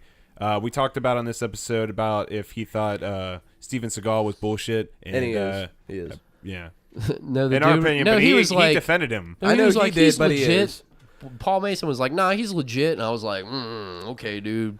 And Whatever you say. I was like, how about this video of this dude getting his balls kicked in by actual legit like MMA dude? And he was like, well, the thing about that, I was like, all right, okay. Who knows? He's a good dude, but I He don't did. know. He Go was check out his right shit. on one thing though. He was talking Chun about shit. how Wing Chun isn't blowing up anymore because MMA doesn't introduce it, and no one's had like a winning knockout or anything with a Wing Chun move. But I think I had seen like just a couple of months ago, like someone won a fight with a Wing Chun move, and Possibly. it was pretty fucking big. I mean, he was a great dude. He was a great guest, but he didn't sell me on anything as far as his martial arts. He will go. also kill you as soon as he looks at you. He's a big giant fucking Yeah. dude. He'll kill you Yeah, without and martial if arts. you check out the picture for the episode, he's got me in a headlock, and my head's looking pretty red. That's because he really was applying a little pressure. Yeah, he's scary. That was real. He's Next- a big giant fucking football player sized dude. He's Yeah, got he's some a huge fucking dude. hot cam arms. Yeah, Next one. check out his shit, Red Tiger. First Anyways. episode that Pat wasn't on, so Pat couldn't join us for this episode. Yeah, I this think it was was on also, vacation. Oh, I remember recorded this it. episode. This was so long. Was it? Yeah, it was like was this like 3 hours or something? Yeah, it was 3 hours It was long, yeah, probably. it was the longest episode of the show ever, man. Did Joey It sounds like O'Neal- you didn't like it at all because you were like, man, that was way too fucking long. Well, the audio was a little rough. Remember? Yeah, Yeah. that's what I remember. The audio was rough, and it was just like it was a long ass show. But Joey O'Neal has become a brother since then, man. Yeah, he's a good fucking a dude. He's half of the fucking Bastard Network for sure. It was a fun time. I just wish Yeah. that we had better audio and that we would have planned it a little bit better or something Yeah. like that. Yeah. Well, one day we'll get it figured out. Yeah, man. Yeah, I think once you guys do the thing where you have the crossovers where like everybody's got good audio, I think it's gonna be awesome. Yeah. Because Absolutely. that's the only bummer about the crossover episodes, like is like the audio issues. Like Well, hopefully we're trying to figure out if we can make it happen. Go to Skankfest and do an episode with. that would be him. That'd be awesome. cool. I would, yeah, man. I'd love to see you guys like do something where like there was no distractions. It's just like you guys sitting down and talking. Yeah. Because you guys got a great dynamic. It's just whenever the swapcast happens, it's always rough. Yeah, it's like that. Anyways, So the next one we had you on Again. Second time. Why Episode aren't 27. these fucking descriptions here? I'm getting really Because you're fucking not putting mad. You're lazy, Luke. That's why. No, I'm not. We're just fucking with you. The next one after that was Jake Dressman and Josh Fetzer. Is that Again, I remember. I hear about this episode all of the time. yeah. and Well, he told all kinds of someone's- crazy yeah, shit, and we had to cut exactly. it out because he could have gotten in no, trouble. we didn't have to cut it out. I had to goddamn cut it Yeah. out forever, and it sucked. So I started the episode with one of our funniest intros of him talking about, like, can I just play it real quick? Because it was the fucking... Real quick. Yeah, sure, man. It's We the- might have years just ago. fucked up this whole podcast by talking about any We of can this tell other shit. We might have to edit that part out. it's Like, too I don't know much. if you need to edit whole some of this episode. shit out. Tell me if this is a story we can't tell. Fuck. So Yeah. that was... It was a fucking nightmare, and I had to put that in the beginning to clown him a little bit because the whole time he was like, "Oh, it's cool. You'll just edit it later." Like, as he would be telling stories, and then get halfway through the story, be like, "Ah, well, can't tell this story now, but it's cool. It's fine. You're editing this," and I'm like, "Fucker." Well, after the episode, he was like, "Dude, I need to fucking edit a whole lot of it," and then he had to take it in his own hands or some shit. It was so ridiculous. I was like, God damn it. So I was Good like, dude, I'm though. going to edit this shit out, but I'm going to clown you and put all this shit in the beginning as you were saying it. Like, I was saving clips so that I could assemble that. But that little clip will give you a taste of what that episode was like. Yeah. It was I'd like still to a great get Jake episode. Great Pistol on, episode. though. It was a good episode. good fucking episode. Jake's a great dude, and so is that. I'd like to get Josh. Jay Pistol on. Jay Pistol is Yeah. that man. Jay Pistol would be able to tell some stories. They were both awesome. They had fucking crazy stories. They told crazy lives. They had lit. Yeah. They crazy tried lives. Yeah. to tell crazy stories. Yeah. All right, moving forward. Daniel Parker and Rachel Morrison. So Daniel came on and talked about the time that Being he was a a pimp. Yeah, I remember that interesting. episode. Yeah. I was sitting at work listening to it in the break room. Yeah. I remember Daniel being uncomfortable a little bit. Yeah, but it was love such Daniel. a Oh, wow. good story It was because a it good was time. because it was like this weird thing where he was like, I just kind of didn't realize. No, all of a sudden I was a pimp, but I didn't know I was a pimp, and it was just like this whole crazy like- thing. Am I in trouble great. now? His laugh is iconic. Jack Griffin and Haley. That's when we talked about dildos and saw stuff on eFucked. That was an interesting time. Yeah, real good time. Going forward, Eddie Knight and Drew Dawson. Of Dead This was a Culture. fun episode. Yep, Yeah, yep. Dead Culture, good ass dudes. Hopefully, we'll have them back on soon. Dude, they're blowing up, man. They're doing great Doing really stuff. good. I remember Afro guy telling me that I don't remember his fucking name. Eddie I'm a Knight. bad person. Eddie Knight. Yeah, I remember Eddie Knight telling me that he would eat 5 well done steak burgers at Steak and Shake with no condiments or cheese, Yeah, what the and he would fuck? unscrew a pepper thing and pour pepper onto it, and then fucking that's what he would eat. I'm like, oh god, That sounds awful. damn, Yeah, that sounds fucking rough, that my doesn't guy. sound good. That sounds horrible. I'm like, you take dry meat, dry bread, and you add fucking pepper to it, like a fuckload of pepper to it. Does he like have like reverse werewolfism? What the fuck is I that? don't know know. what's It's interesting. wrong. He just likes his mouth to be really fucking dry and uncomfortable all the time, I Alright. guess. Red Smith and Tyler Thompson from the Black Collar TV. They- They are yeah, a they were part cool. of the Bastard Network, Yeah. by the Yes. way. All good Yeah, dudes. they're awesome. Black Collar TV Yeah, is a hell part of the yeah. Bastard I Network. thought it was Hell badass. yeah. Tyler brought in a bunch of mead that we tried. That And was I'll be honest, awesome. that first meat batch, not so great. It was all right. We lied to him, said it was amazing, but it wasn't. But now he's Yeah, he's upped perfected his his fucking meat formula. game. And I gotta say, I've tried all of his meat, his strawberry great. meat, his raspberry meat. Great. I was pounding it at Broke Chef, and I was like, this is fucking like quality, He not has a just talent. like. good shit. He's like, this is the year bottle. Here's the 2-year bottle. I did this. I was macerating strawberries. I'm like, this is fucking amazing. Incredible fucking episode. Yeah. Great dudes. Going James forward. Howe and Mike Dunn. That With was the Pike awesome. tattoo. Yeah. Love that episode. That was the realest shit ever. Yeah, man. that was a Mike, I good hope fucking you get that episode. fucking podcast off the ground, man. Yeah, I I hope hope you so do. too.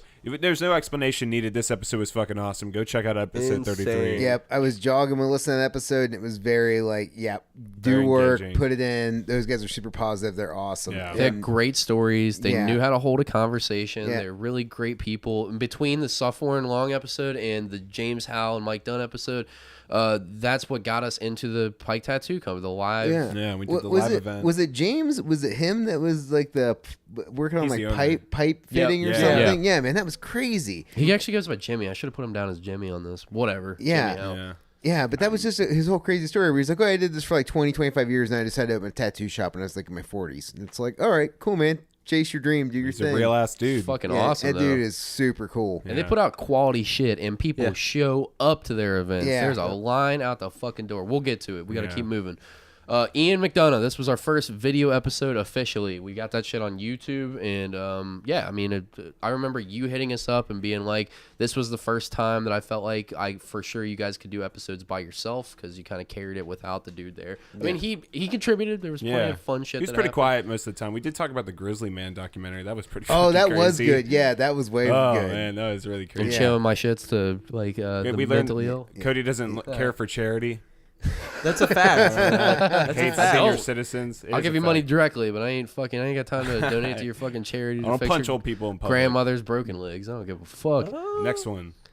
Going forward, Alexis Hasker. Alex. Oh, yeah. Solid ass Yeah, episode. she I was got good. a She was piece done good. by her. She's an excellent artist. Excellent She's artist. done a bunch of my girlfriend's tattoos. She puts out quality work all over Instagram all the Yeah. time. She's a great artist, good Works hard. conversationalist, Yeah. cool cosplayer. I mean, she's a Yeah. nice person. She's Super really cool. she's really carved out her own lane. Yeah. Like, she's really good. She's got like a little cult following too, which is awesome. Yeah. Like really because dedicated of her, people. her style, the Yeah, the it's so way good. what she specializes in. Like she hits a specific market. yeah. And Yeah. she's She so nails it good all There's the at time. a it. lot Yeah. of people that want it. Yeah, her art is crisp. It's on Yeah, point. really yeah, good. Check that really shit out. good.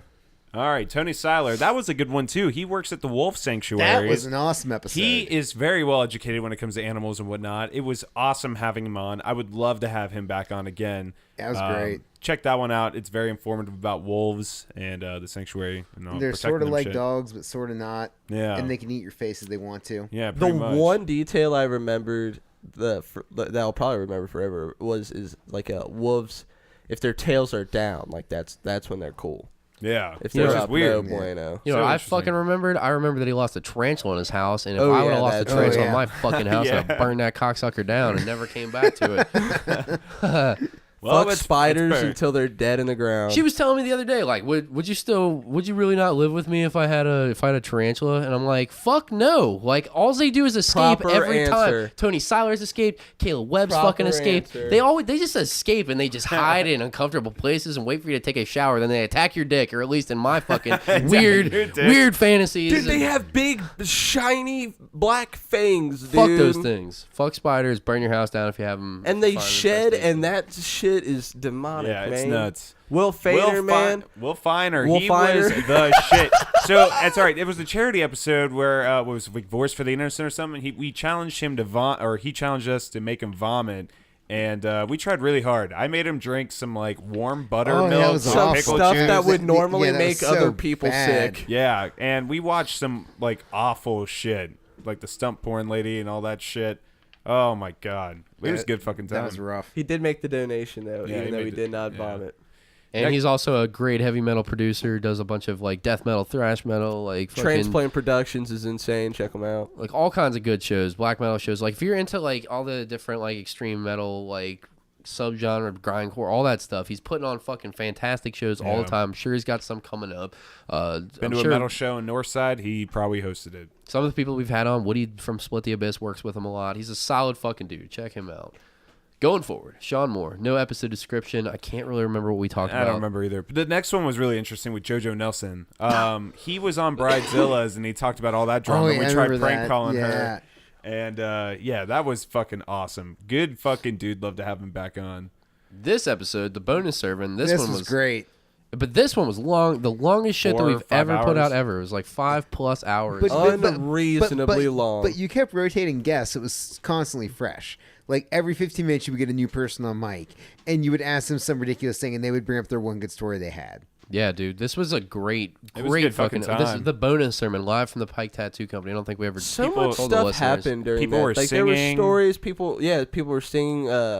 Fucking Saporn's boyfriend played a song for us on his guitar. Yeah, he played "Cold Beer" by Jesse Stewart. That was a great insane. song. You that I guys love. were supposed to get your ass tattooed, but you both bitched out. I got Well, 2 I mean, tattoos after in the I go meantime. outside to pull people from the line to come in, and they're all, it's like a fucking 50-foot long line of people soaking wet. I didn't feel right Yeah, that makes sense. cutting in front of them. I met Allie at the show, and the first time that we ever interacted ever is recorded on the show. So That's that was fucking for cool. me. That's a cool thing. Like that's Yeah, a you really can look back on that forever. interesting experience. We were pulling people out of the rain. So let me give people a breakdown of this thing. I show up, Patrick's already there. We're waiting fucking forever. I was already there. Luke was already there. We're waiting fucking forever for Pat. Patrick. That's right. Okay, Yeah, I okay, was sorry. late. That's what I meant. I just got the names backwards in my head. I was waiting for you. I get out of my car and I'm thinking like, oh no, there's a fuckload of people here because you get this little strip mall area where the Pike Tattoo Company's at in Cold Springs, Kentucky. There's a line out the door, a fucking line, and it's like sprinkling that day and shit, like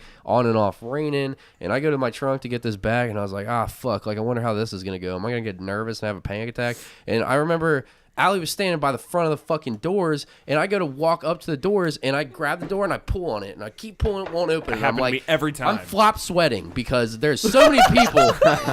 There's so many people, and I'm like, oh no, they think I'm trying to cut them, and I'm knocking. I'm trying to look at Mike Dunn in the door and shit, and Allie was like, push. And I was like, huh? And she was like, just push the door. It opens that way. And I opened it, and I was like, oh, my God. It's so embarrassing. Every time I came inside, I've always fucked that up. And I And I felt so power-walked. fucking dumb. And I power walked to the back, and I'm like, oh, God, it's already going to start fucking weird. And then we set everything up, and then, like, immediately I get comfortable. Like, It was great. Mike Dunn's up there. Soapy's tattooing. She was up there putting flash on people, and so was Nick from the Motel Faces. And then immediately, as soon as Pat gets there, well, probably 9-10 hours later, we're waiting fucking days for Pat to show up. The event's almost over and shit by the time Pat gets there. Not really. I'm exaggerating. But 5 hours of podcasting. yeah, exactly. He gets there, and then fucking, like, we just start deciding to pull people out of the rain. We're like, you're going to lose your spot in line. Do you want to come do our podcast? And they're all like, yeah, fuck yeah. So we bring randos in, and we're talking to them. It's a great time. If you guys have a long work day, you've got some shit to fucking, you got time to kill, listen to this episode. I really I think thought it's it was a good awesome. one. It's a good episode. Yeah. Luke had to It's a lot of leave like shit. 2 hours into it, but we did some good content Yeah. and shit. Yeah, it was good. Anyways, moving on. All right. Ethan, the author. That I was a love this really, episode. that was a really good episode. Really loved it. He writes crazy books. It was very serious, and it was a smart Primitive spiritual- War is great, dude. Yeah. And he's also got Cronus out. Check out his other books. Yeah. We got Q, Q- on from the Obnoxious So Book. that's always an interesting episode because he took my vacuum cleaner. 'Cause Oh we really yeah, got into that's that vacuum. in the was yeah, picture. that was really weird, man. Yeah, but he's a pretty good awesome. dude. Yeah, good fucking dude. Definitely going through a lot of shit, but yeah, he took my fucking vacuum cleaner and cleaned it. And Yeah, I man, was you like, need your yeah. vacuum clean. Just yeah, fucking hit up Q, dude. he was really pissed off. He's like, if I ever see your vacuum cleaner like this again, I'm gonna beat you up. Did he really say that? I've Something like that. I've never heard a thing where a man was so passionate about vacuums and the knowledge of vacuums and cleaning vacuums and collecting definitely vacuums. a People shock. that have furniture made of human skin do. Yeah. Wow. So I'm just Wow, kidding. okay. I'm just kidding. Anyways, God, Luke. moving on. You really know how to save these things. We had So- our buddies Corey Smith and Steven 29. Yeah, and this is or where we DJ really delve deep into Jeremy Putman, Yeah, the Joker. that was a good episode. God, that motherfucker. He blocked us now, but I miss that motherfucker every You just single went day. too hard. Yeah, I you know, I guys went too went fast. way too fast. You were the guy in junior high that went up to a girl and was like, "I love you. I want to have babies with you." I couldn't help. I bet if I met this dude That's though, I true. would totally get his autograph just for the show. Went too hard, too fast, but it's all right. All right, continuing on. Swapcast with Joey O'Neill, the SDC podcast. This was right after we did the Olympics. Okay, This was good. That was the This was most good. mortifying experience in my entire life. We watched dudes jack off in this episode, and it was It wasn't during this episode, but it was during... it was like the day before, and it was about the Olympics where it was a bunch of It was rough. Yeah, Look up the Olympics 2018 if you want to watch it's it. all blurred out and basically all censored on the internet, but we saw the full front of everyone's. frontal news. Yeah, it was. Staring at dicks and balls for So like, 3 if, hours. if you watch the YouTube footage how'd from you guys feel about it? It was like a game show, gay porn thing I was a part of. I don't know. It was weird. felt like life it was- before and life after. Okay, so there were supposed to be 3 contestants, and one of them quit day of, and right then I thought it was gonna fall apart. I thought it was gonna deteriorate, because it was supposed to be a games, but there was only 2 of them, and it was dick involved. So I'm like, oh, they're gonna get weirded out. It's just not gonna happen. It's gonna be a normal podcast.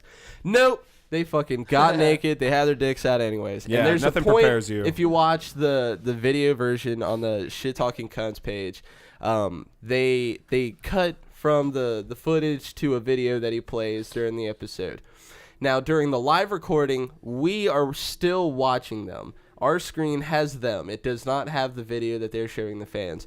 So they're trying to get hard for There's people in the room, the by the next way. game. for the with them. events. For the next event coming up, they're trying to get hard dicks. Time out. What are you guys feeling during this moment? Dude, I'm comfortable. shocked. It's Well, in Luke utter didn't notice. silence. Luke Okay, didn't notice I at had first. no idea. These two already fucking knew, Because and Pat- they're freaking out and making faces. Because Pat starts laughing, and I'm like, "What's Pat laughing?" And I look at the screen, and they've got their fucking phones in their hands like this, and they're just like Checking off. pounding they're long floppies, dick stroking, pounding dude. floppies, and it's not working. And there's his wife's like best friend is in the room with them. Like she's some other there dude. watching them, and some other dude that's their producer, and they're butt ass naked side by side with porn, just trying to fucking forget that they So have peripheral uncomfortable. vision, like just staring at their phones and shit, just scrolling and trying to find video, and it's Love you, not Joey, happening. but man, Man, that that was- was uncomfortable. That was buddy. one of the worst things ever.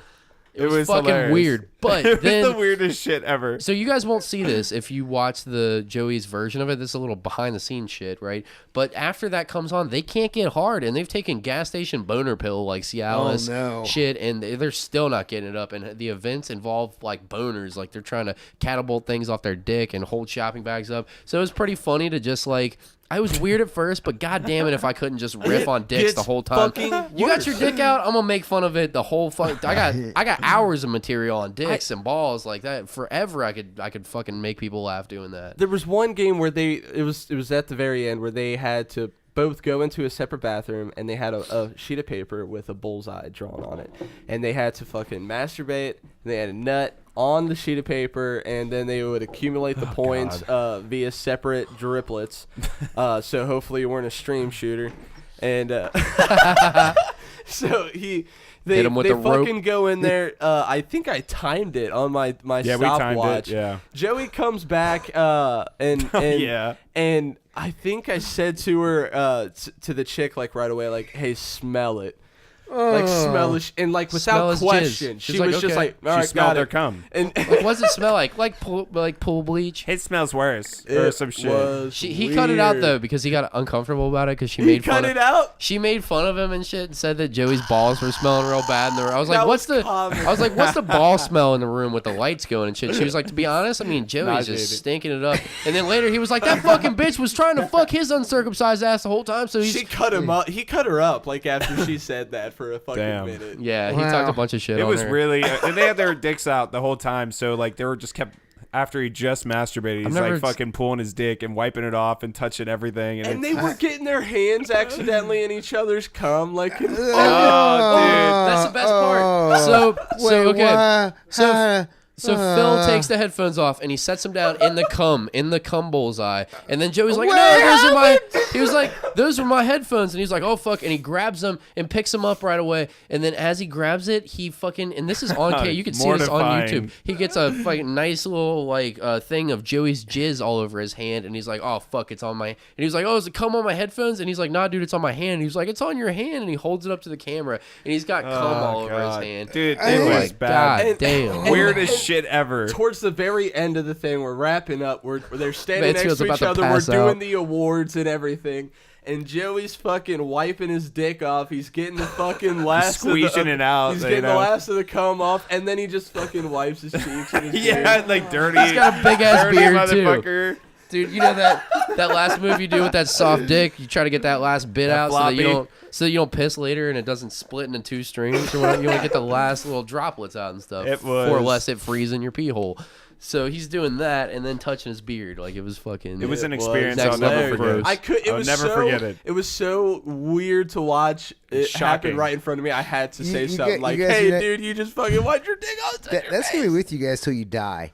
Dude, yeah, like, that's what I was saying, like- just so you know, like when you're like 88 and you got great grandkids and shit, and they go to bury you, you're Dude. like, oh, I saw this thing on the old timey internet once. I'll And never forget it. it scarred me. So, like I said before, like there was life before this event and then life after. Like nothing prepares you to see your friend's dick, let alone jack off Yeah, the floppies. man, And no, yeah. then afterwards, you have to have a podcast with them and just like it's a weird relation. Cody added one of them and I said, added the like, other I dude. feel I like was like, I I'm feel your like brother. I'm your brother now. If I stare at your cock for 2 hours, and I wasn't making eye contact with anything but his dick. Pat and Luke can lie, but if there's dicks out, I'm eyeballing your dick the whole time. Like, what's going on with Well, that it's dick? dick That's a weird competitions. fold. It's hard not to look. And it's uncircumcised. uncircumcised, and I was like, how often do you get to stare at flaccid uncircumcised cock for 2 hours? So I was like, all right, I'll give it a good gander or two. So you were just like a doctor, just without the credentials. Ocular pat downs. 100%. Yeah, so I was like, I just looked at your dick for 2 hours. I feel like we're family now. Like I could tell you things about myself and That's about true. my life. Like I could Yeah. get some advice about life. We got to move on. Yeah, we got to let's move on. Yeah. And All right. Moroccan Sunrise with Tim Yeah, that Soul. was a good fucking episode. fantastic. We got the Round Earth Denier. That was an good. awesome That was episode. one of our- Awesome Yeah. episode. It will not be the last you see Yeah, Robert Reynolds. He please. will make Yeah, a fucking he's got to return. come back, man. Yeah. For sure. The thing was, it was like every 20 minutes he was on about some other shit. Where Yeah, it's like this he is didn't pick a this subject. episode. We couldn't keep a subject with him. That's Yeah. what The drove me backpedal. crazy. That's what Yeah. I told him at the end after drinking moonshine with him all night. I'm like, next time you come on, let's focus on one topic. That way that when I call you on your bullshit, you can't fucking jump into 9 different fucking conspiracy corners and then try to run from this. I always don't something think else. you He- understand he- how conspiracy He was theorists so, operate. but he was like likable. That's the He was thing. great. Yeah. He was Yeah. He great. was so friendly, Had a good time. and he's just like oh yeah, here's some crazy thing that happened this one time, and this thing, and then these lizard people jumped up on top of a flat Earth, and now you don't believe in satellites, but that's okay. You want moonshine? It's like I can't hate you. You're so nice. He's a sweet dude, Yeah. and like I mean, I wasn't gonna argue with his fucking big 6'5" ass. I Kill know. ya. No, Kill I'm ya, good on probably. fucking arguing with you. I feel like I can't take NASA's it. fake, man. Next one, drunk casting. I know we got really Wasn't intentional. Yeah, Haley wasn't and Jack intentional. got really drunk, but it was a good episode They're a fun nonetheless. leftover episode moonshine. always. Yeah. I Yeah. mean, it happens. Yeah. No, was this the one where you talked about getting in a fight at the Comic-Con or whatever it was, or the anime convention? Maybe. Yeah, that was when Jack was talking about getting into that fight. Yeah. Yeah, that was pretty funny. Yeah, there was. Don't get me wrong. It wasn't like the one where Redbeard got drunk like 10 minutes into the episode. They were hammered by the end, which is a Yeah. perfect time to get too drunk, and they felt real bad about it. I know you guys listened. good It time. wasn't a big deal. It was a good time. Yeah, they were it was great. I didn't Love mind those it. guys. That was a good old time. Continuing on. This was like our first episode we had since like almost the beginning, where it's just us. Episode 47. Yeah, listen to this when I was driving to Christmas. Yeah, yeah, that was a good one. yeah, this was good. How'd This you was really feel good. about the single episodes? Because I love the single episodes because you guys are unique enough personalities that it works. So, usually Patrick drives the conversation. Cody says some really smart shit and also some like cringy, sarcastic shit that's hilarious. Yeah, cringy in the fact that you're just like, hey, I pooped horribly today. It's like, oh God, man, I wouldn't say this, but Cody does, and that's what makes it funny. Yeah. And then Luke either like comes in with like something about doing psychedelics 24 times a week, or something, or something really deep about nerd mythology, and he knows like something that nobody else knows about, like a blaster gun from Star Wars. True. Yeah. Or then he says something completely wildly inappropriate, and then that's kind of how it works, and it's funny. And I listened to it for 2 hours. Cincinnati's got a 50 cent now. She was shot 12 times. Shit, she lived. I mean, she's a legend. She might as well just put out a fucking SoundCloud mixtape now. It'll sell. I love when you laugh. You get these sweet dick veins on the center of your forehead. You got They are infamous. so prominent. You advocated for this and for killing Fiona on the same episode. Yeah, you savage. not? Come God. on, man. Man, you are just Cincinnati's coming after you with like pitchforks I mean, and you torches. guys insinuated I was gonna eat Fiona. I just said hippo. I think we talked about Fiona there for a minute. Yeah, pretty sure. Yeah. I distinctly remember Luke. I remember Fiona. Harambe masks yeah, and eating Fiona. The Harambe out for sure. Yeah, you were wearing like a Harambe Gundam suit at one point. Like, it's not. That'd it's be not a good incredible. idea.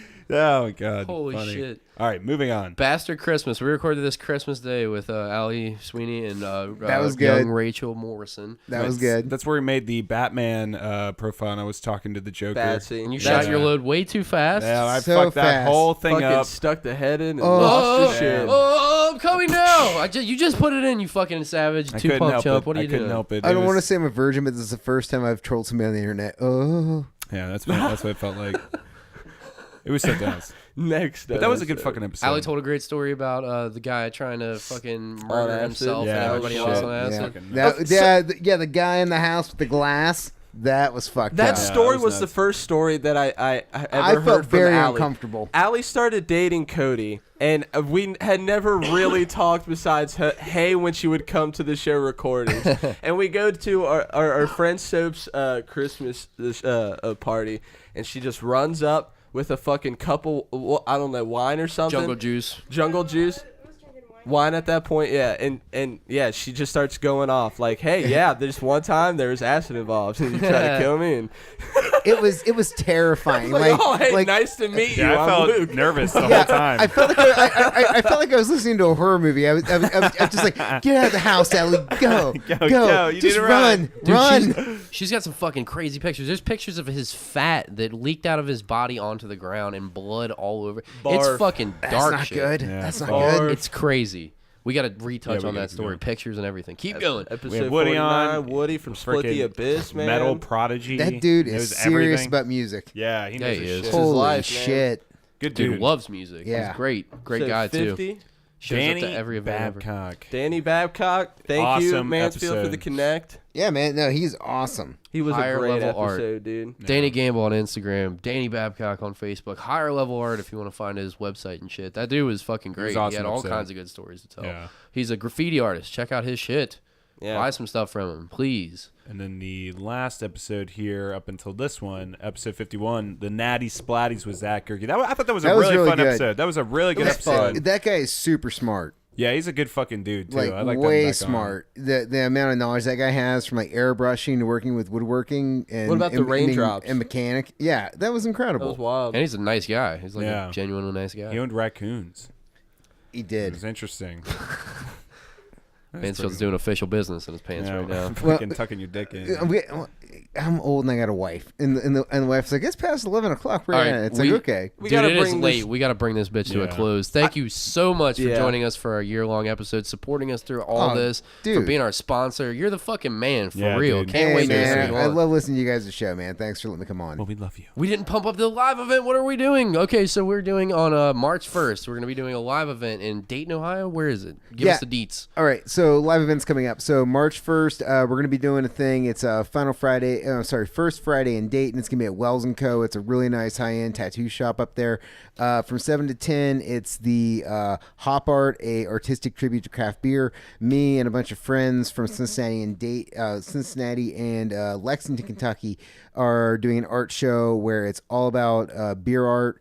And after we get done there, we're going to go to the Barrel House, which is less than 5 minutes away. My friends Sarah and Gus run that place. If you're near Dayton, go to it. Every Wednesday night is Wu-Tang Wednesday, where they have a dude spinning live Nice. hip-hop.